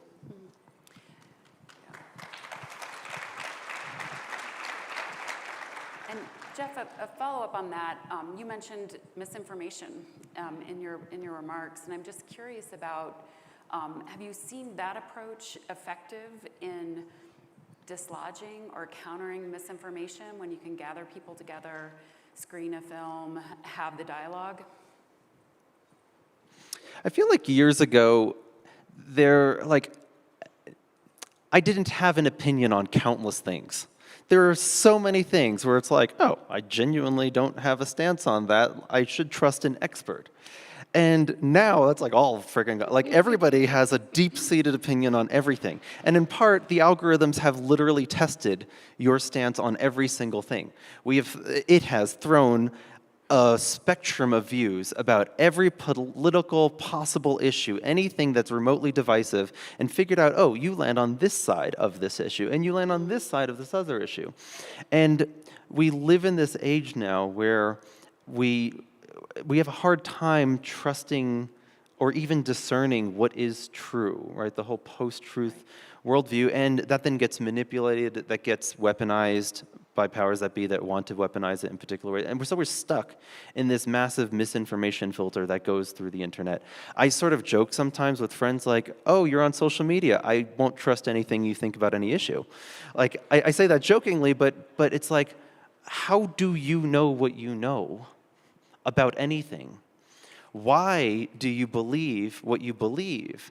Can you hold up scrutiny to your own stance on your issues and really discern, oh, I know these things. I have a pretty friggin' confident view on climate change because I spent years studying and reading papers. There are a lot of other things that I'm trusting through friends, through tribal groups, through whatever circles I exist in, what influences might have shaped my stance on something. So I am very dubious and skeptical of how misinformation exists on the internet and also how we get out of it. How do we build towards truth? How do we build towards a rational understanding of the world? And that's what we need. Like, our challenges are getting greater and greater to the point where we need good information to solve our biggest threats. Climate change being one of countless examples of that. And so I don't remember what your question was, and I'm on a long tangent here, but it's something where I think my hope is that each of us tries to take some action towards questioning what we see on social, removing ourselves from headlines that we don't even read, and we now have an assumption of oh, that must be true because I saw that clickbait headline. That's a very, very slippery slope. It unfortunately is how the entire internet is designed right now and immensely profitable. Surveillance capitalism being another form of just extractive capitalism that's turned us all into a raw resource for extraction. I'll try to avoid going to the deep dark place there. But You haven't yet? yeah, great. No, it gets worse. But that's where we're at. Yeah. All right, and so, Tanaya, I'm not going to put it on your shoulders to make us optimistic about social media, but I know that you mentioned in one of the calls that we had prior to the session about at least some potential that you see in social media and some of the work that you do with youth. And so talk about how you see it as a possible tool for some of your work. Yeah, I mean, for me in my previous youth work, that is just where the youth are communicating. Like if I ask somebody how they're doing, they might tell me something different, and I'm seeing something on their Instagram or their TikTok. And so for me, it provided just a different inlet and a way to try to connect and meet them where they're at. But actually, after seeing Jeff's documentary and about when it was talking about just changing the way, you know, our young people think, what they think beauty is, how they think they should look, and all these different filters. And, you know, I just felt like I needed to, again, just shift some of the programming I was offering for the youth that I work with. And I have, you know, younger siblings. One of my younger sisters is 12 and the other one is 10, and just thinking about this world they're growing up in. And so, you know, trying to shift to meet the moment. And for me, that meant doing more self-love, self-care workshops, things where we really do like critique some of those things, like, you know, everybody looks different. What is this colonized Western standard of beauty that doesn't apply to us, or was just made up to make us buy all of these different things? And so, for me, it really just helped try to shift the awareness and plant those seeds where I can, starting younger. And then in some advocacy work, you know, I've seen even now, you know, with the murder missing Indigenous relatives epidemic, a lot of people will share on social media like pictures of when someone went missing and where, and you know, people will organize searches to help look for our relatives who are missing. And I've seen social media be positive in that way and help getting the word out a lot more quickly than these systems that aren't designed to help us, or we have to use what we can to make it work for us. Just, I echo everything Tanaya said here, and while I have this like anti-social media bent to me, I compare it to fossil fuels in some ways around like, yeah, we can fly planes and we can drive cars and look at the great opportunity that comes from that, and yet when we stand back and look at the big picture, what is that contributing in mass? And I think the essence of what I'm hoping to just plant as a seed is like, the real goal of these platforms is connection. It's community and connection. Social media arguably does not actually provide connection. It provides connectivity. It provides the ability to connect to others. I believe that we will hopefully see new technologies come out that make this current iteration of big social irrelevant and moot, because who actually feels better after they use social media, right? Like, we want technology that brings us together, that makes us feel closer to our friends and family. I look at FaceTime and Zoom as technologies that we pay for that aren't free, different advertising model, but technologies that actually bring connection, that bring us there. So my point there is just like, recognize that those platforms are a very incomplete and algorithmically filtered version of the world, and we need to remind ourselves this is not what the whole world looks like. For every progressive post, there's an equal and opposite regressive post that exists somewhere on the internet that you're not seeing. And that's like the meta design of the system right now. And so absolutely, like, if you can use it as a tool for yourself intentionally and with care, and if you can actually get off of those platforms to build real authentic community and connection, I think that's the North Star that we're looking for. Yeah, thank you. So thank you. You all have sent some really great questions. So I'm going to turn to some audience questions now. So the first one is reflecting, Tanaya, your point that everyone has stories to share. And so often the issues people are telling stories about trigger trauma for themselves or others. And so how do you intentionally help others tell their stories without causing harm or mitigating harm?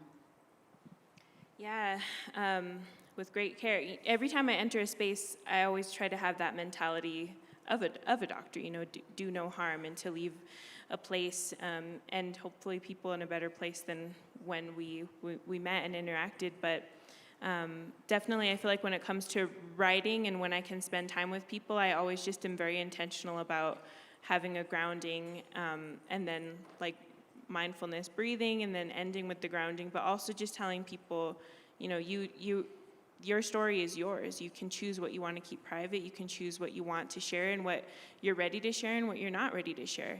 A lot of the things, just for me, that I write about, I have to have that psychic distance. I have to have enough time. I think of it like a literal scar, I hope I'm not the only one who does this, but sometimes you have a scab and you like pick at your scab and then it's bleeding and you have to wait for it to heal all over again. It's the same thing with our emotional wounds, and when it comes to writing, like it has to be healed before you can go back there and try to process that trauma, try to revisit it, or else you'll just, risk wounding yourself again. And I try to encourage people to have that care and those limits as well, and to take space where you need to take space, because it is hard dealing with your trauma and your historical traumas and all of those things. They're so interlaced, and making sure that you do find ways to address them, though. It's almost like the more you run from it, it's like just stuffing, a bunch of balloons in the closet, and you're like, I'm fine, it's gonna be okay. And then all of a sudden it just spills out everywhere. So you have to, move through it. You can't go around it. I always, say, it doesn't matter how successful you are, you can't outrun your traumas. It will catch up to you, so you have to decide when you want to stop and face it and heal it. And healing is hard work, but when you do that work, you're healing your family, your community, and your ancestors as well. Thank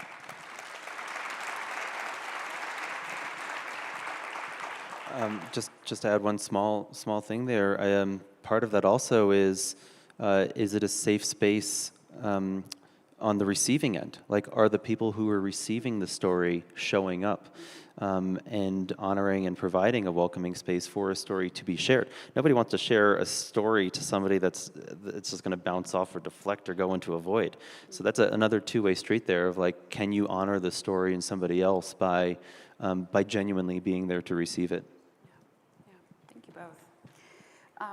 So an audience member has a question about how you balance or how you think about storytelling and telling someone's lived experience, or inviting people to tell their lived experience with the sense that it's extractive, or you could be exploiting individuals in some way by telling or retelling their story. What are your thoughts on that? I can jump in. We spend a lot of time in the documentary film world discussing this at countless levels, because filmmakers often have to go and film somebody else's story. And there is a really deep conversation happening in the industry around what does it mean for that to be extractive versus transformative? Is it transactional or not? And I think the real essence that the way the film community is talking about it more and more is like just examining and questioning, is this transactional? Does it feel transactional? Is there a real relationship being born here? Is this a one and done piece, I see you later, or is it like long, deep standing relationship with a person or a community when trying to help elevate and share that story?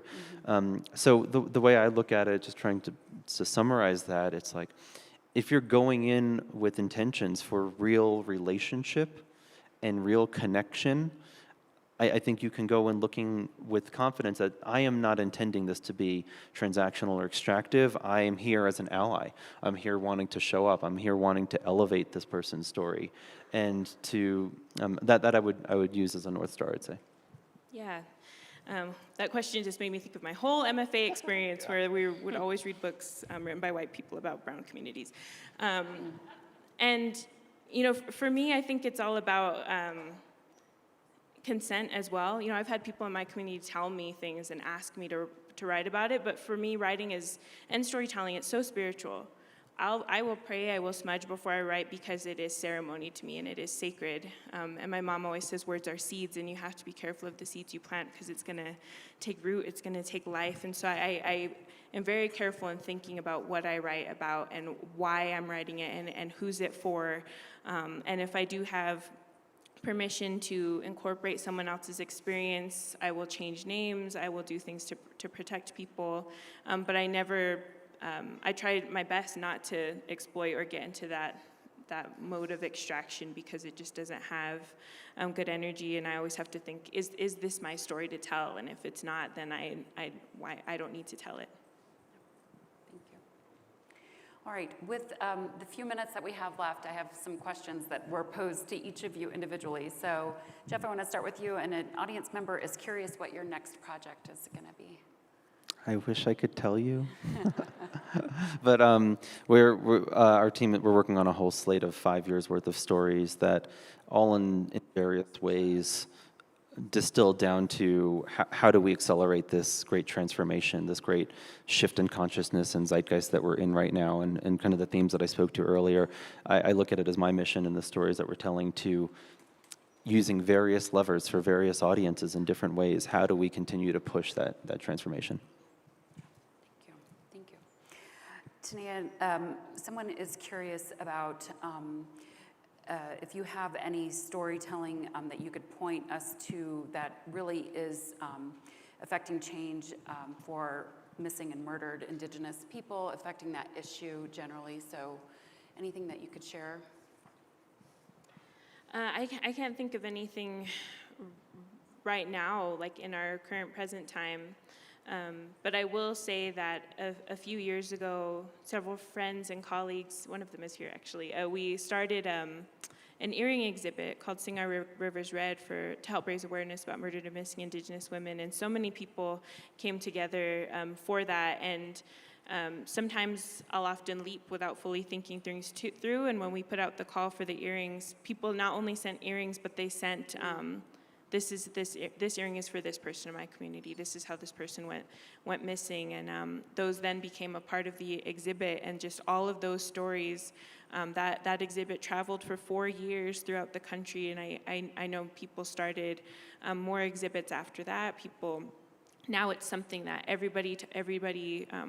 Well, at least in my circle, everybody's talking about this issue of MMIWIR, and that for me is that power of storytelling, like just from people sharing their personal, real lived stories about people who they lost, and it just added another spark to that fire that is now burning with everybody saying like, we're in danger, this is an issue, let's do something about it. There are, I know of some films that are being made right now. There are over 200 Indigenous environmental activists who have been murdered in the last couple of years, and there are some films that are being made specifically on those stories. It'll be a couple of years before they come out, but just one thing. Thank you both. So one final question.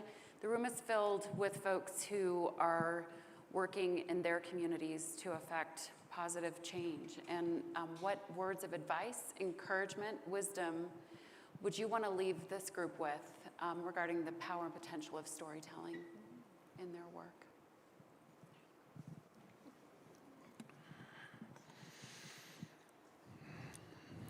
The work is hard, and embracing the work is necessary, and know that you're on the right path, even when it's hard. And just remind yourself that you're the caterpillar in that goo sometimes, trying to get to the other side. And if you hold the path, I believe and hope you'll get there. Yeah, I honestly think, and again, I just want to shout out one of my friends and colleagues, Hannah Bablu, if you know her, she's out in the audience. But I saw her do a presentation once, and these questions, which are around storytelling, just have always stuck with me. And it was, who are you? Where are you from, or who do you belong to, what do you do, and why? And I always tell people that those, in my mind, those 4 questions are the roadmap to heart work, because you have to know who you are. For so much of us, that has to do with the community and the people, where you come from. Who do you belong to, because that's the people who hold you accountable in this work, and what are you doing and why? And I think thinking about those things, and sometimes asking yourself those things every day, because some of us deal with the burnout, and then if you're getting angry and doing the work you're doing, it's like, do I need rest, or do I need to keep doing this work, or do I need to pivot? Because each of you have gifts, each of you has a fire, and you can choose how you want that fire to burn and where. All right.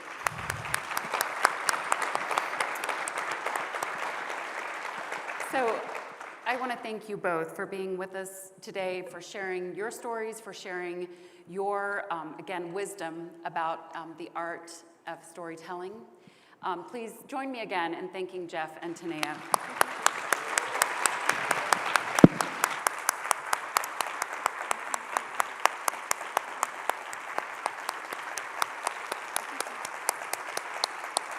So thank you both. Thank you. Jeff, thank you so much. You guys are so close to lunch. You're this close. A couple of things. So if you would like to spend a little bit more time with Tanaya, you will have an opportunity this afternoon in one of the 4:15 workshops. So I encourage you to please check out your agenda. There are a couple other options available. I believe we have yoga available today, as well as the Connection Cafe that Karen mentioned this morning. If you're interested in that one in particular, please sign up at the registration desk. All right, a reminder about this evening's festivities. We will have an evening reception starting at 6 p.m. Please join us for that. We will also have a media panel this evening called Rethinking the Game, How Nonprofits and Local Media Can Partner for the Win. And it's going to be a great panel. So thank you all very much. You will head out, you will get your lunch. There's a full suite of afternoon exchange sessions. Thank you for your energy and your attention this morning, and we'll see you at the afternoon exchange sessions. Thank you.